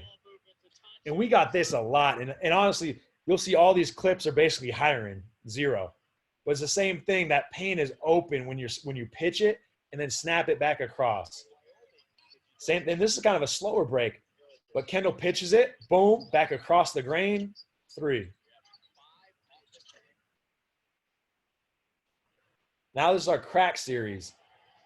So on a crack, we're trying to dribble at the guy's defender and then sit. The only thing Hiram doesn't do is I want him to sit on Isaiah's defender right here. But you still, that little confusion on that flip gets Isaiah downhill for a layup. Same thing. Isaiah pitches it. Now Hiram does a great job. He sees Adam trailing, so he cracks it right back to him. 3.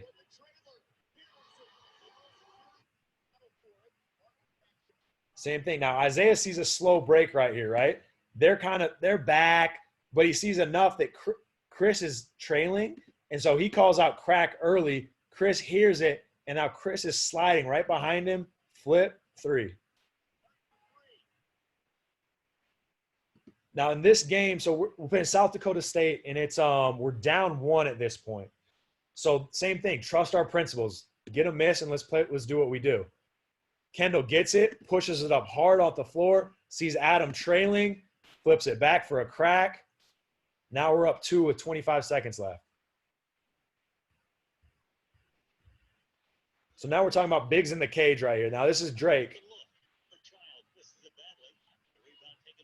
So Reed does a good job. He brings it up. Now he's going to sweep it across the street right here. Attack. As soon as that happens, you can see Casey, 22, right here. He's running the room. He's running down the floor first. He goes opposite of the ball.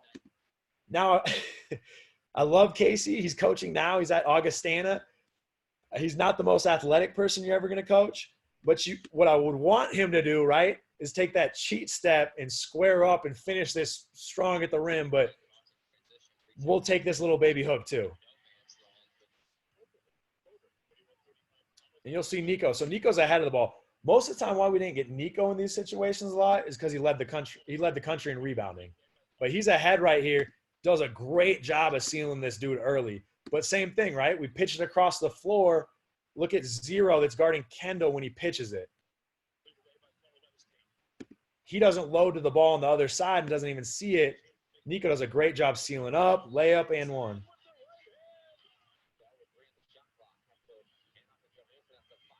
And most of the time, we get the bigs in the cage when they're ahead of the ball. Otherwise, they're playing out of the trigger.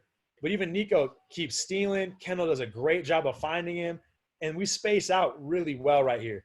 Isaiah gets it, and then Isaiah's got to get out again. And see how that opens up the floor? If he sits there, Nico's not getting that catch.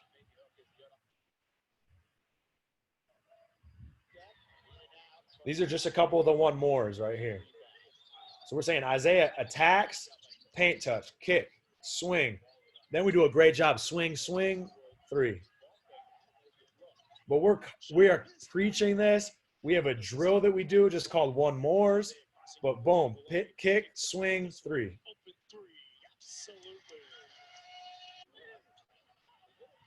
Isaiah's pushing it. Drive, kick, swing, 3.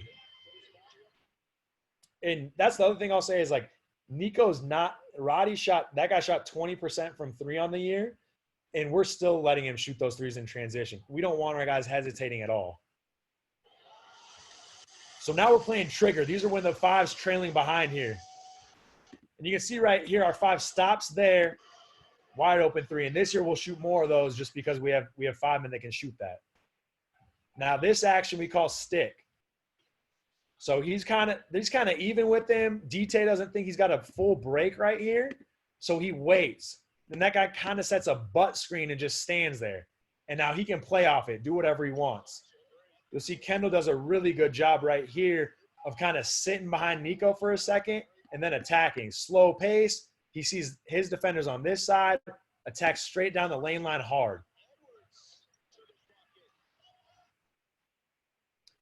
So now you talk about the flow. If you don't have that initial break or you can't drive, kick, swing it, we're playing out of our offense here. So Adam doesn't like it. Can't sweep the street, can't get it across the street. So we're going to go right into flow into trips, we call it. This is the 3 guys on the backside. Adam's over here playing a 2-man game with Nico. Then Roddy, you see Roddy burn that cut right there, hit Nico. And this is all out of flow. Like we'll play this offense on makes too, but they're flowing from here. Hiron looks like he's got something, doesn't like it. We flow right to the trigger with Nico. He swings it. That baseline's open for that drive. We call it a bingo. Kendall bingos it, gets to the lane, gets to the basket, layup. Now you'll see when I said we don't want these guys running across the street, is exactly what Isaiah does right here. And you see when Isaiah runs across the street, it crowds that paint now, as opposed to him staying on that side for us. And you can see the break gets stuck. So we're stuck right here, but now we're flowing into open again. Chris reads it.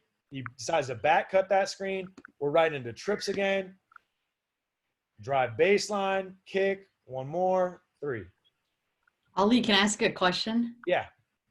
So if you said you didn't want him crossing the street, would you want him going on the same side? And does the other guy go? Or what would you do if you didn't want him crossing the street? What would you prefer that he did there? He should stay over there with Kendall. Like he should stay. Both of them? He should stay right here. Yeah. And Okay. The one thing I would rather have him do, because if he's right here, I think Chris can actually swing it to him right there. Now we get it across the street again, and now they're distorted because we should have 3-on-2. Okay. But if he runs across right here, now we're just clogging the paint. Mm-hmm. And there's no action really. So ideally, he should he sprints first, which is great, but then stay right there. Let Chris pitch it to him right there across the street. And almost like you just showed, Coach, and we talked about this earlier because I asked the exact same question, Alicia. He could have also stayed on that side, and you could have just went straight to trips, right? Yep, exactly. And if Chris wasn't comfortable passing, you would have just flowed right into trip.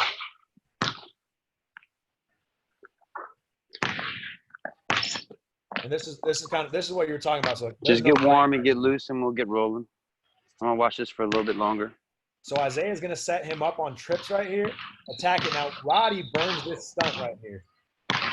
Now he gets in the cage. You see how Roddy actually tries to screen this guy in, so then he can kick it out to Adam. But what happens is he attacks it so well, and they don't cover it on that side, that Roddy's man steps up, and now Roddy actually kind of plays in the cage off that burn cut. And Isaiah's trying to make a play. That's perfect. That's fine. We don't have anything. We're right into open. Down screen, Isaiah comes off it, reads it. That's a tough play. And that's our Phoenix offense that we're trying to run. Are there any questions with that, or anybody got anything for that before I move on to the next thing? Yeah, Coach, Kareem Brown here. Yeah. I guess the ratio or what you like best with, I think you say pitching it, or what's the other one? Sweeping it. Sweeping it. Like, what's your ratio on how you like doing it, or what has been best for you guys? Pitch is probably the best just because it gets the ball up the floor right. But to be honest, like with a guy like Isaiah or the Kendall Moore kid that we have, number 3, and Hiron, they're so fast that sometimes they can actually cause more havoc by just keeping it a little longer and sweeping it across the street. And that's where we get a lot of those cracks too. So like that one that Kendall had, the game winner, we flipped it back to at the Thistlewood kid that hit the 3. Like that was a perfect time on the sweep because, I mean, Kendall is fast. And I want probably more so than anybody. I want Kendall, Isaiah, PJ would be one of those guys, but any of our fast, quick guards, I want them sweeping the street too. But any of our slower guys, like, get that thing out. And to be honest, if they're behind it more, then pitch it. And I think it's more just a feel-based thing. Like, if you think you can make a play or get in the paint and get more eyes on you, well, then sweep it and get in the paint. But if you think you can pitch it across and that guy can get a paint touch, or we can get it right back to the other side again, then let's do that. But I think the main thing that we're telling them, pitch or sweep it, get it across the street somehow. And then when you do that, how do you guys teach it, or how are you guys emphasizing it, or how are you guys coaching it? Is it different per guy? Are you breaking it down? Are you breaking both of them down, and then kind of getting a feel for, like, how do you go about when you implement it? Yeah, so we'll break it down. That's like the first thing we'll do, really. Well, the first thing we'll do is just have them. We're 5-on-0. They'll circle around each other, and they literally are just running the spots. And we don't have set spots. Like, I don't have like the 4-man left or the 5. Mm-hmm. It's like run. And the one things we have to have filled, though, you got to run to the room, and we got to have the windows. If we're in trips, though, obviously that's a little different. But we have that room filled still, and then we're at the 45. We're at the window, and then right at that 45 slot. But the first things first is they got to run, and then after that, we'll break it down more, and we'll set it up for them so they can start seeing it. So we'll call out like, hey, we're going sweep to a punch, and then we'll play out of it from there. But really, we'll do like 3-on-0 first, and then we'll build it up from there. And even honestly, we'll start 2-on-0, and we'll just literally have them sweep it across, boom, hit the guy in the room, sit down, play a 2-man game. And then the next time we'll have him pitch it across, that guy drives it, hit him on the drift pass, and we'll just keep building it from there. And then we'll add it on 5-on-0 and slowly implement everything else in there. But definitely we're going 2-on-0, 3-on-0, and then slowly building it up. Got it. And then one just to kind of follow up, because I've always had I've always liked, we used to call it cross the floor, which is your sweep. But we can never get our guys to do it enough. Yeah. Like once you get it in, is it more you're just, like you said, picking those specific guys to, hey, I want it in there? Like how once you do have it in, is it game to game where you're telling it, or is just really kind of just a feel for those guys? Yeah, no, I think it's a huge feel thing to me, and you're gonna have some guys obviously that are better at it than others, but I think the main emphasis has to be get it across the street, like whether it is the pitch or the sweep, they have to get it across the street.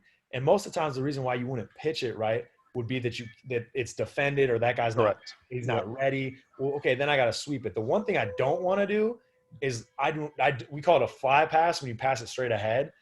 The only way you should throw that pass is if you think that guy has an advantage that he can get a layup right away or get in the paint right away. Otherwise, like, we're not trying, because that's dead action, right? If you just pitch it ahead to the guy ahead of you and he can't make a play out of it, well, it's going to where's it going to go? It's going to get swung right back to you, and now we're just in our offense. So like that's our main probably the other emphasis is we're not throwing that pass straight ahead unless that's a pass to either a wide open shot or a chance to drive it and get in the paint. Okay. If that makes sense. Yeah, definitely. Thank you. Because I think if you emphasize that pass is not allowed, well, then they only have one option, you know? Yeah. Appreciate it. Thank you. Yeah, absolutely.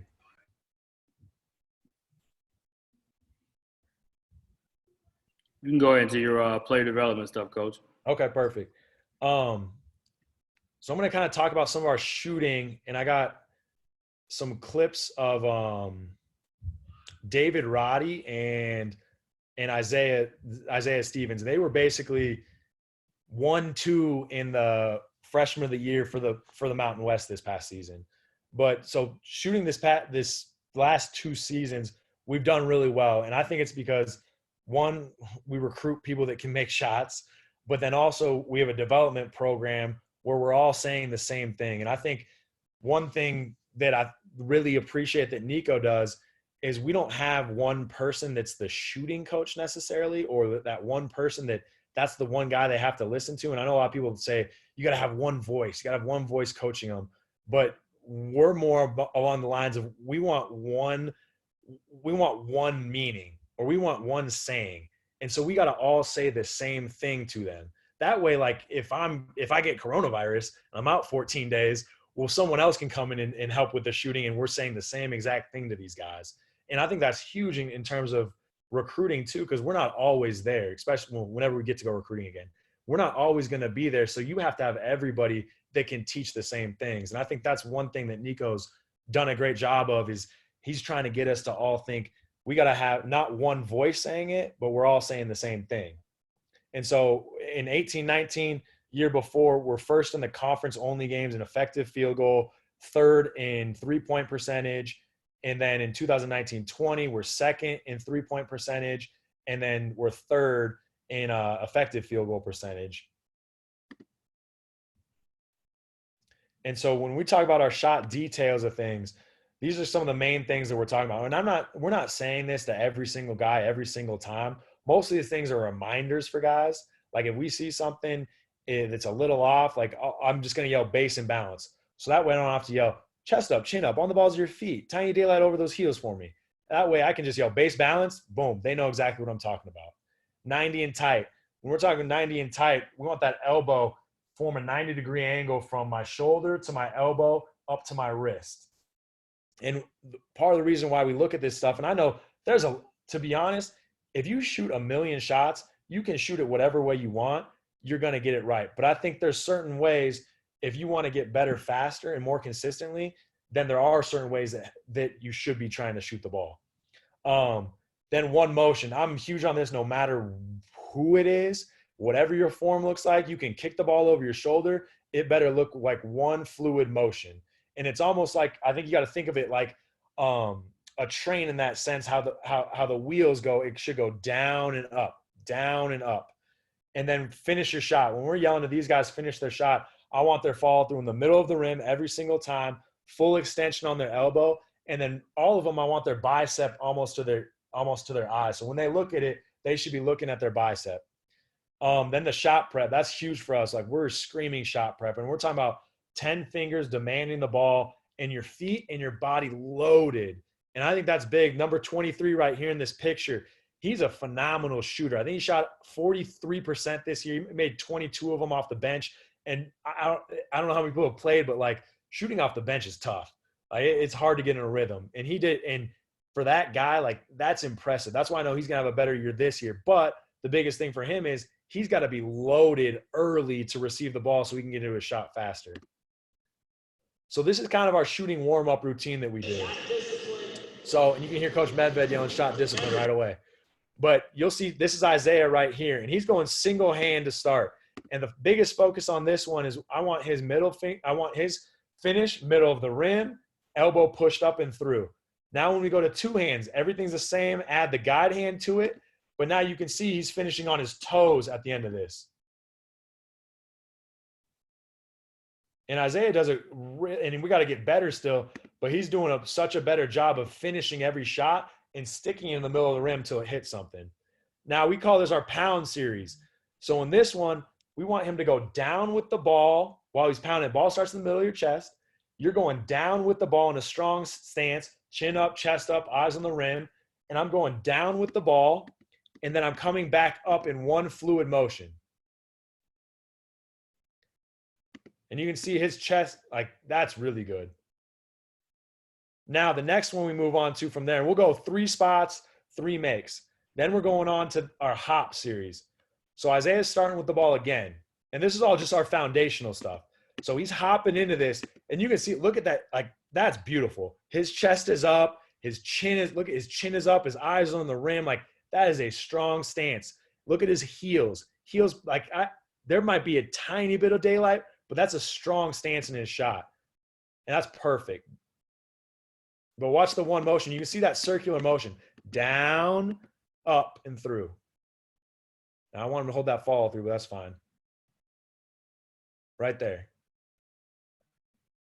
So now the big thing for him, and you can see his heels were on the ground on that, or almost just barely hovering over it. So one big thing with his balance, and this is like a tiny, tiny detail, but this is a guy that shot 37% from 3 this year, made 50 of them. So pretty good shooter. So I'm trying to take him from being a pretty good shooter to being a great shooter. So it's not these big adjustments, it's a tiny adjustment. So I'm trying to get him now. You'll see, watch his toes on this. See how high he is on his toes. And I don't know if you guys, go try to shoot a jump shot just shooting purely on your toes. You're going to be off balance. And you can see all these, and he makes a few of them. And you can, I'll get that out of the way. You can see this one, especially how far he is on the toes on this. Right there.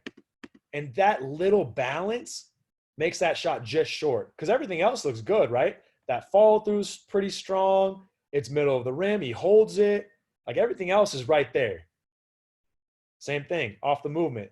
That is all toes. And watch his body at the end of this.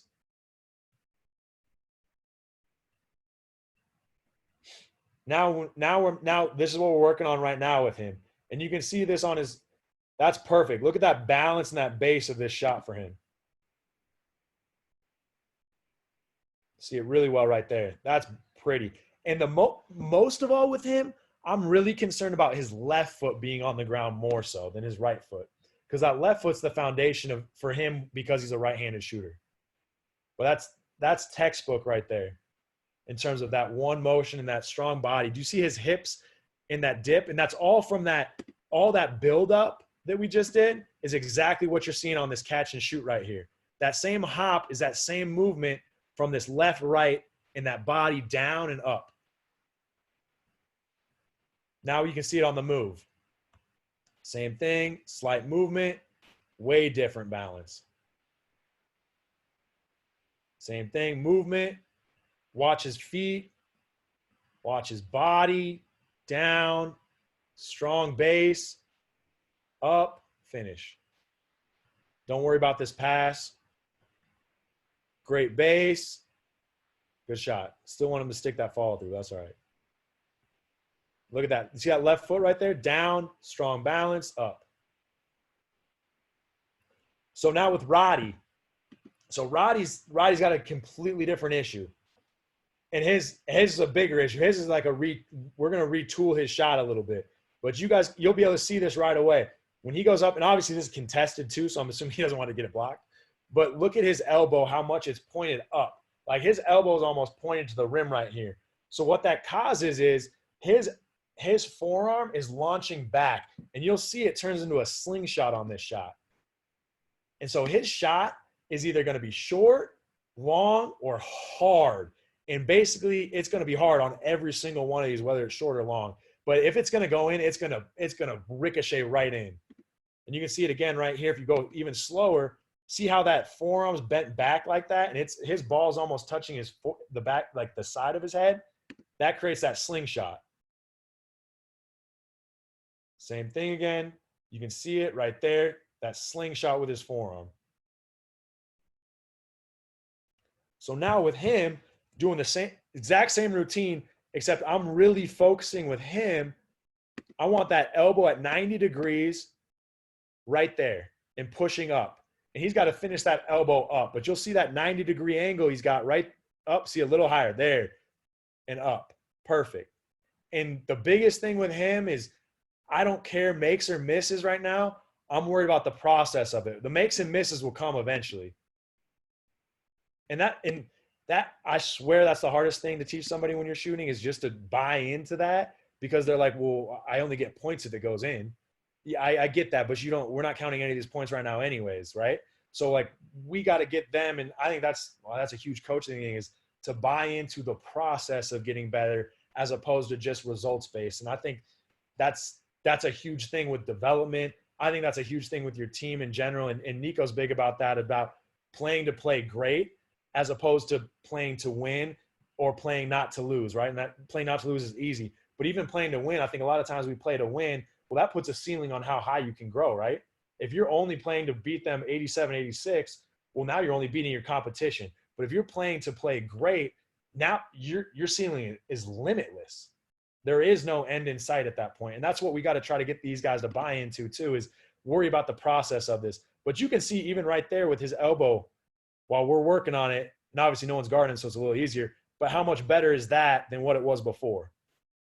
And you can really, this is the last one, I think, you can really tell on this three-pointer how much different that is right there. And he still has a little bend, but compared to the last ones, it's such a better angle.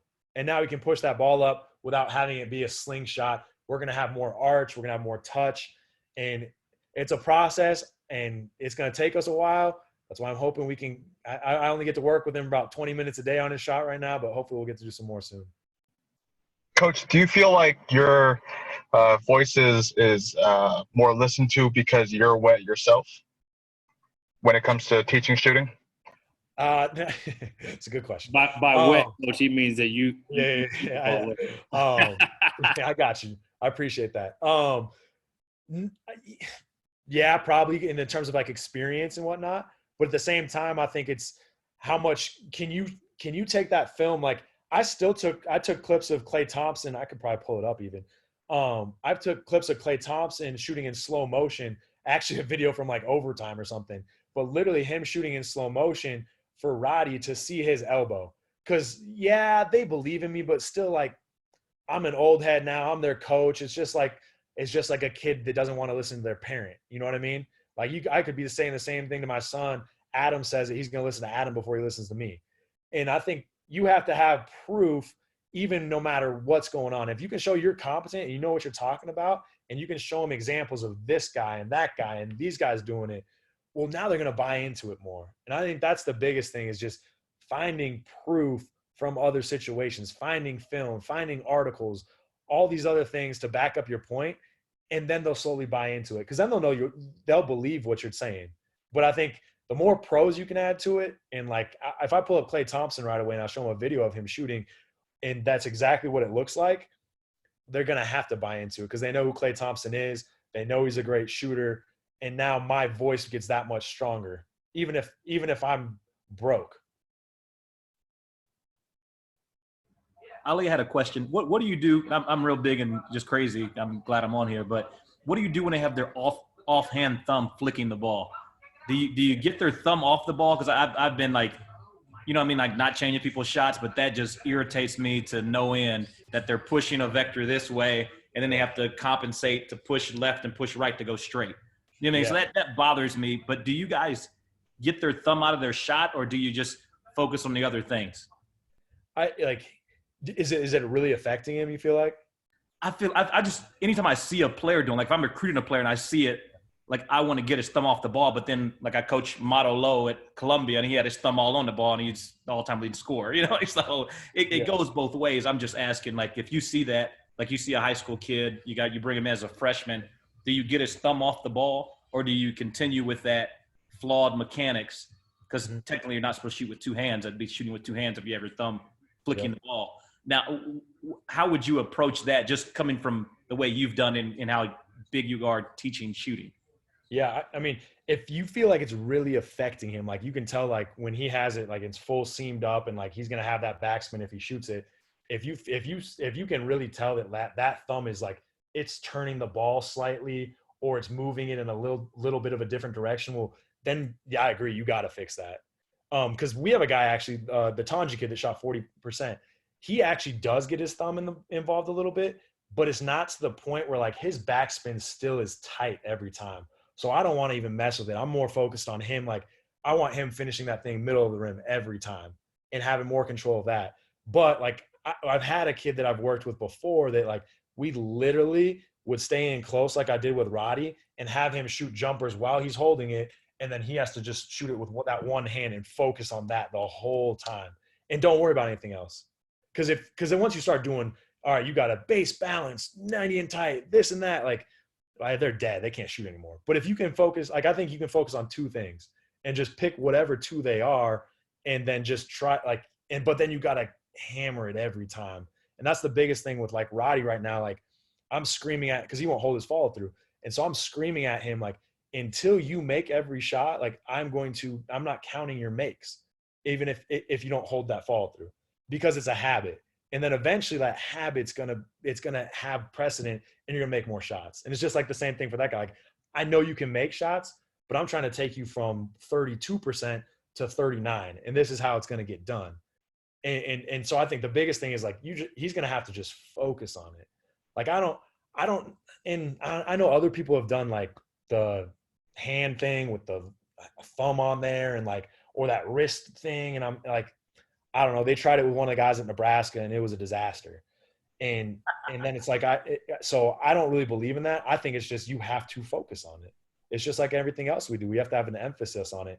And the minute you let them get away with one or two of them, well, it just cut out 10 of the great reps. Mm-hmm. But that's the hardest thing about shooting is like that one-on-one individual attention, I think has to happen. And the other thing I would do, Adam, and I don't know if you do this, but like I would shoot with one ball. And you can see like we're shooting with one ball right there because now we can slow down the emphasis and we can really gather what we're trying to do. Because if you're doing two balls, like we're just getting reps up at that point, you know? But we're trying to get perfect reps up when we're warming up. And so like for that kid, it's like, hey, like I don't care what happens with the ball. Like I want to see that thumb stay there, you know? Mm-hmm. No, I definitely. You have to ask me, is it a kid on your team right now? I'm just talking about just in general. Oh, okay, I got you. I was gonna say, let me know how it works. I know, but we had a Jacob Germany. He was our 6'11" center freshman. He had his thumb all on the ball. I've taken his thumb off the ball, and he's had better progress. It's still not. He was so bad, I feel like, but it's not been a huge jump so far. Hopefully this season it can make a really big jump, even just shooting free throws, because trying to eliminate left and right misses.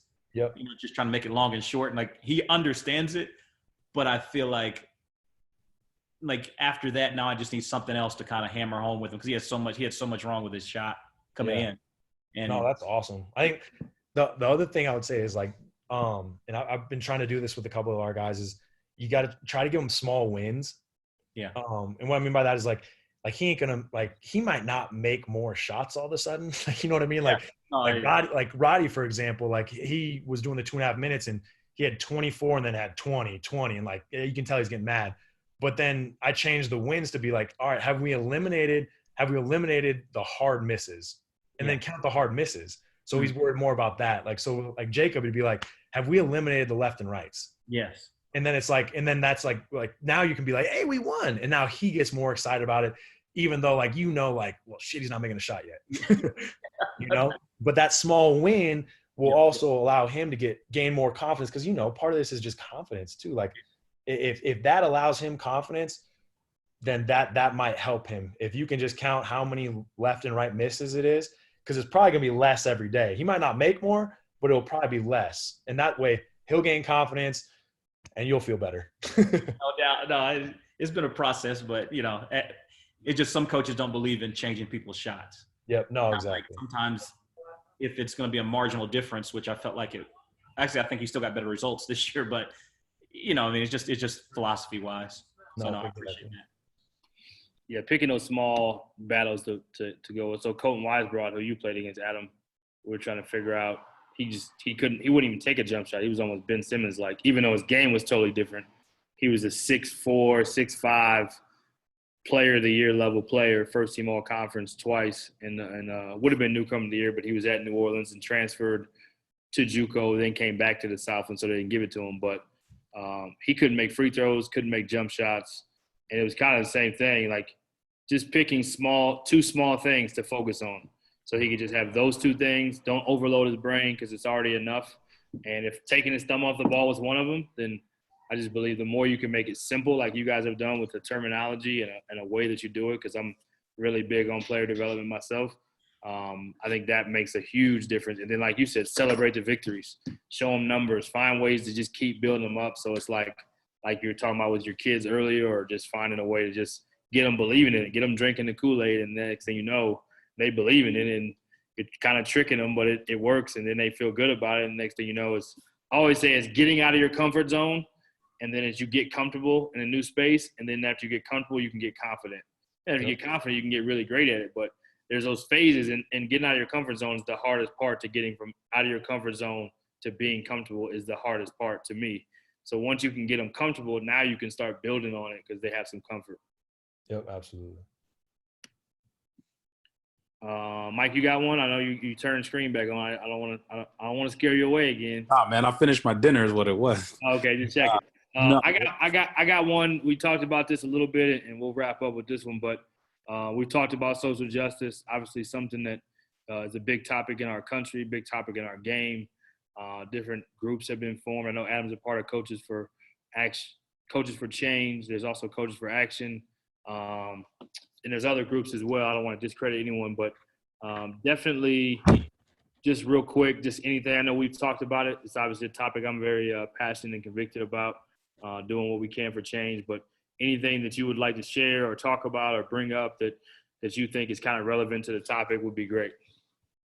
Yeah, no, me and my wife, like, it's kind of random, but we were watching a show, and I don't know if you guys know Trevor Noah at all, from The Daily Show, but love Trevor Noah. Yeah, so we watch it quite a bit, but and so we did some more research on what he was talking about the polling stations, and I think that's a great opportunity for us to go out and be active without obviously telling them who we're voting for and whatnot, but to be active in the sense that a lot of these areas that have less polling stations available to them happen to be areas where people of color live. And that's going to be a problem. And then also they're in poverty-stricken areas. So a lot of people, obviously you know this, that people are in poverty, they don't have time all day to sit in line to try to vote. And so part of that issue is if we don't have people that are manning these polling stations, that people are losing out on their opportunity to vote, losing out on their opportunity to make change, and losing the opportunity to be a part of democracy. And that's part of the issue, is that, like, the less people that feel they're willing, and this is a barrier. And I think we have to do our job, and it's not that hard to become a poll station worker. But the other issue is, and why that I think people of our age and whatnot can make a difference by doing this, is because most of those people, if you've gone to vote, they're 65 and older, and they're probably not going to be there as much because of COVID and what's happening right now. And I think that's a great opportunity for us to affect change immediately, and allow for more polling stations to be out there, allow them to be in certain areas, And I think the more we can do that, I don't know if our players can, unless you have players from the state, but you have to be in the state that you live in to be able to do it. But I think all of us, I'm assuming we have driver's licenses from wherever college we're at right now. That's a great opportunity, I think, to affect change. Well, except for you, Brian, right now, but to affect change, to be able to do work in those polling stations. Another thing, like and I've told our guys, and our coach, one of our assistants, Coach Blount, said that I thought was a big point, was part of the change and is changing people's mindsets and how they think, and getting them to understand people better. And he made such a good point that I think it was interesting. And he was saying that he was jogging, and like 3 months ago, no one would say anything to him in the morning. And now, like, in Colorado's 95% white, but he's jogging, and he said everybody's like, hey JR, like everybody's like saying what's up to him now. And he's telling our guys, like, we got a great opportunity now to change the narrative and go up to people. And that's going to be hard. And it's not fair that as African Americans and as our players, that they need to go up to other people and introduce themselves and be the guy that's making the change and everything else, because that's not fair to them. But it can be part of the change too, because like I know, we got some great kids, and if they let their personalities shine through and let these people know them, that could change the narrative for some other people, some people that don't understand it, that are ignorant, that don't get what's going on. And I think that can be as much of a change just within our communities as anything else. And I think that's the more people that can get to know our guys on a personal level, the better. Like, I really believe that, the better, because we got great kids. But we're telling our guys, like, yeah, you're going to have to take that hood off. Yeah, you're going to have to take your AirPods out. You're going to have to be somewhat approachable at times, because otherwise no one's going to talk to you. And you are going to have to take some ownership and going to talk to people too.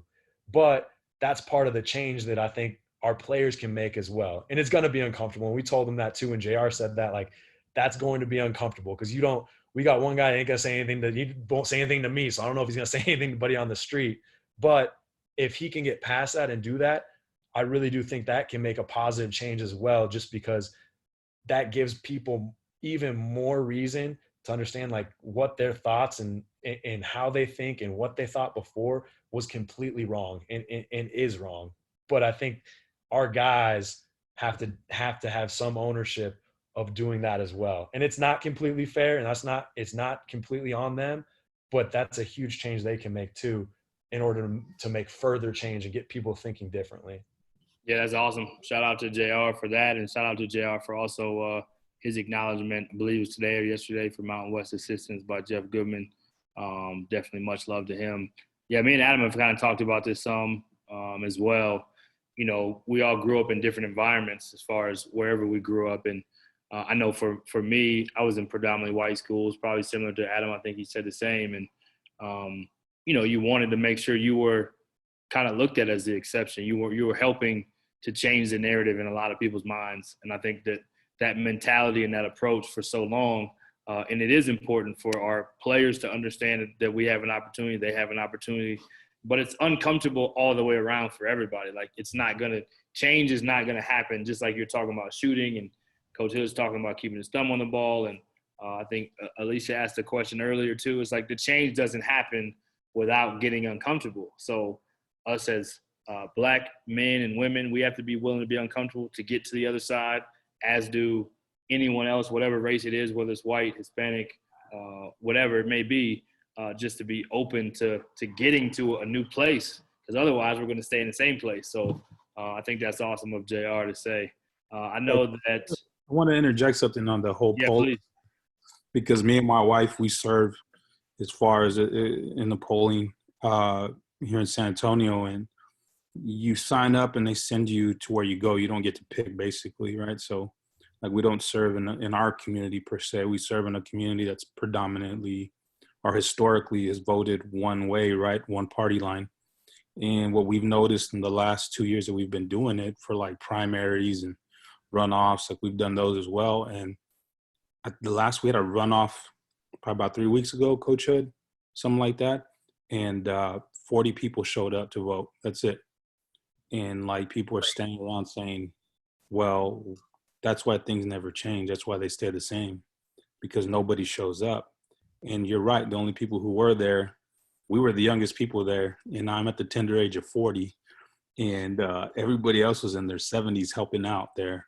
So it's like you really want to make sure that you got to be the change you want to see. These players, they're only going to do what they see us do. We can spew whatever, we can wax poetic and all kind of rhetoric towards them one way or the other, but till they see us go out and do it, I don't know. I mean, you know what I mean? Like we've seen it. I've seen it firsthand. And people take more from what they see in us than what we say all the time. Definitely. Just like our kids. Yep. It's just the way it is, man. But yeah, I would say go get out there, because there's a lot of ways to cheat the system at these polling places, a lot of them. And so I'm just being really real with y'all. Like, I could lie to you and tell you, oh, everything's copacetic and straight. Like, there's a lot of room for error. And so I just would say be vigilant and be aware. And I would say don't early vote for the presidential election, because that's where a lot of this stuff can take place. I would wait till the day of, and that's just my advice because of what I've seen last 2 years of working at the polls. Yeah, So. Good stuff, Mike. Appreciate you sharing that.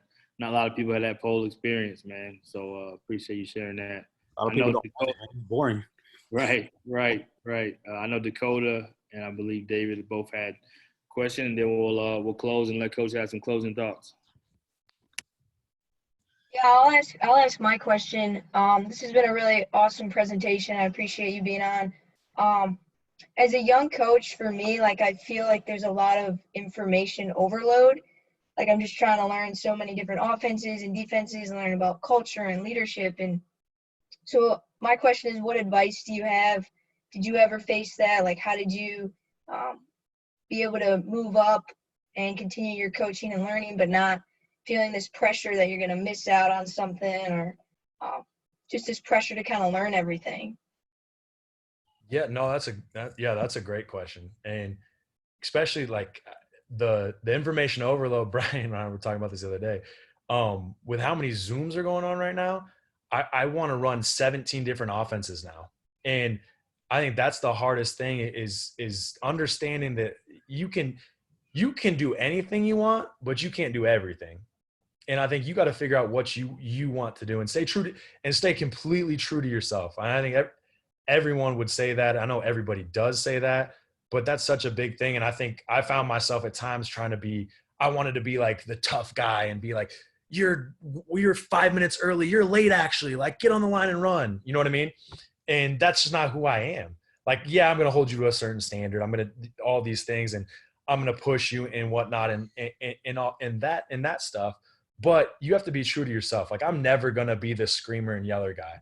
And I know that. But early on, like, I wanted to be, because some of my mentors were that guy, but that wasn't who I was. And it was hard for me to understand that right away, because I saw that guy having success. But once I realized, like, okay, it's okay. There are other coaches that have been successful. There aren't screamers and yellers.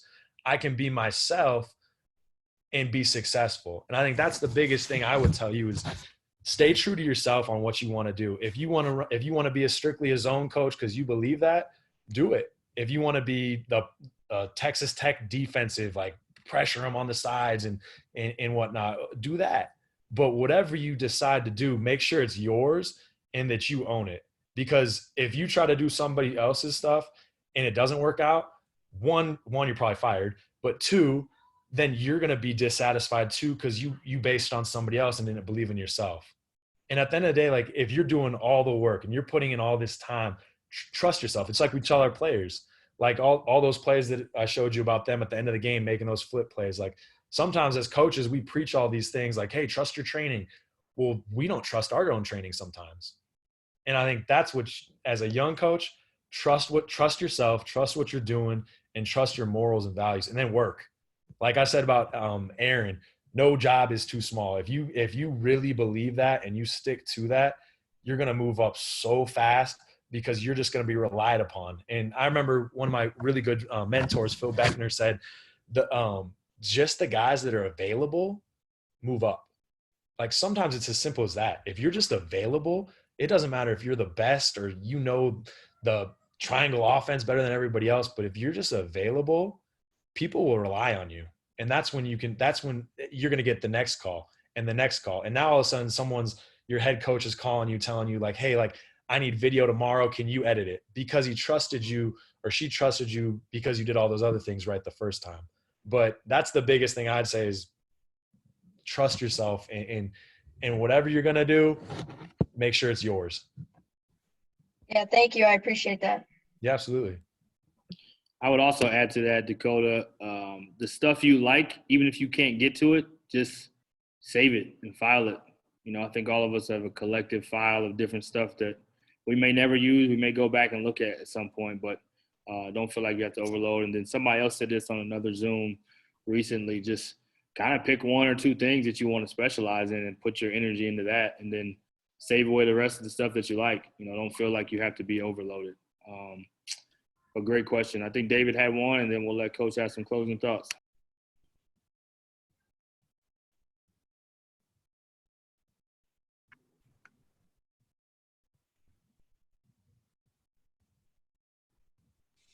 Coach, I wanted to ask you about, beyond having a good lady, what's maybe some tips or some advice you have to be a good father and a good husband when you're always on the road, and if you're not on the road, you're at the gym?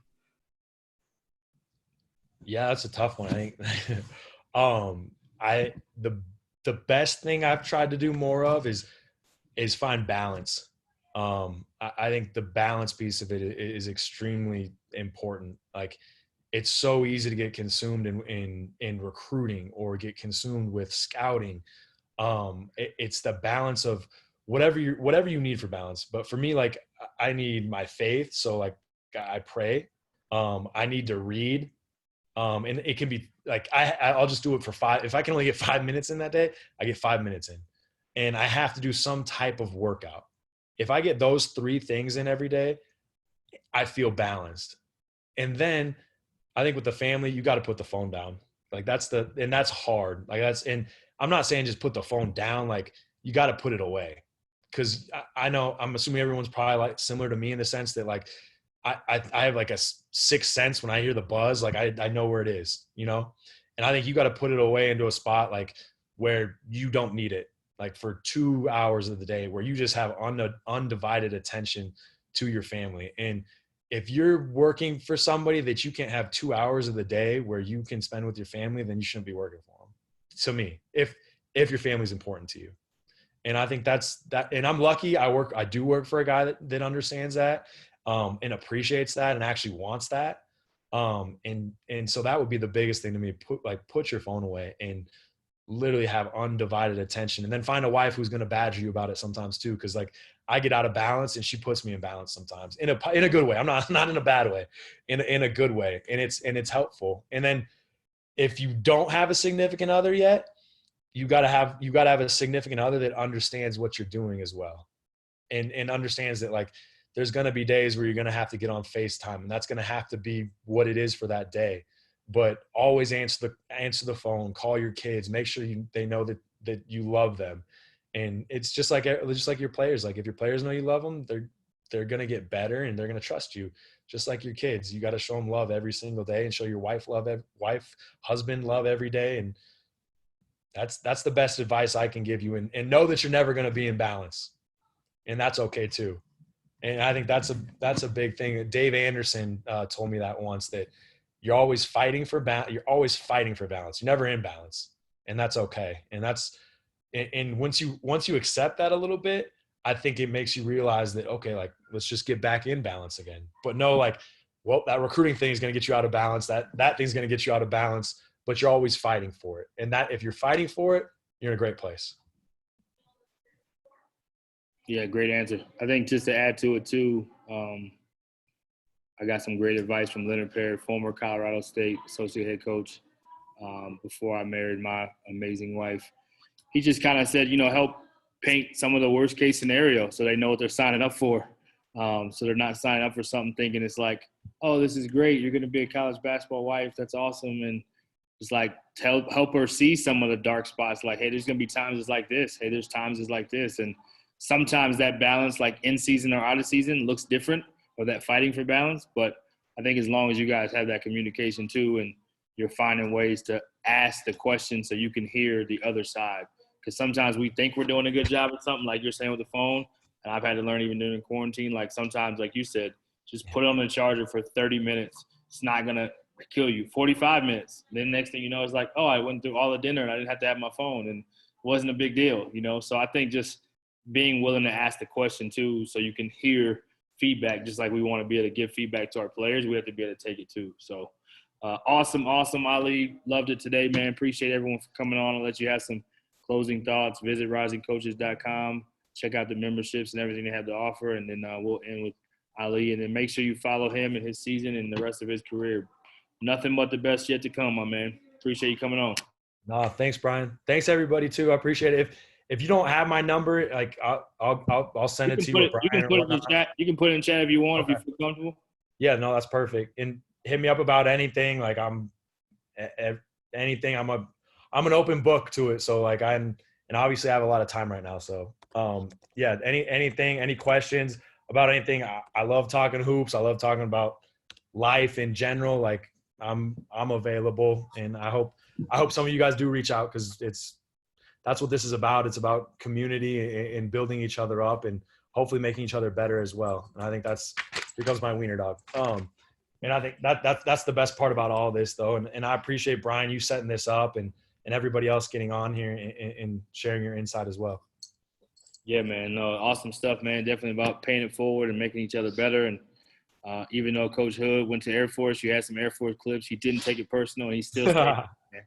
He still stayed up. It was tough. I was like, there are a lot of clips, man. I saw him cut the video during certain clips. I was wondering what was going on. Yeah, you ain't got to put that monitor on there.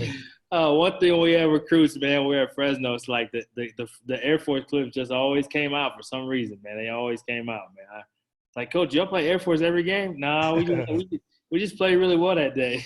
Yeah, and they had a coaching change at Air Force too. So yeah, thank you guys. Appreciate it. All due respect. In a bad way, I liked them.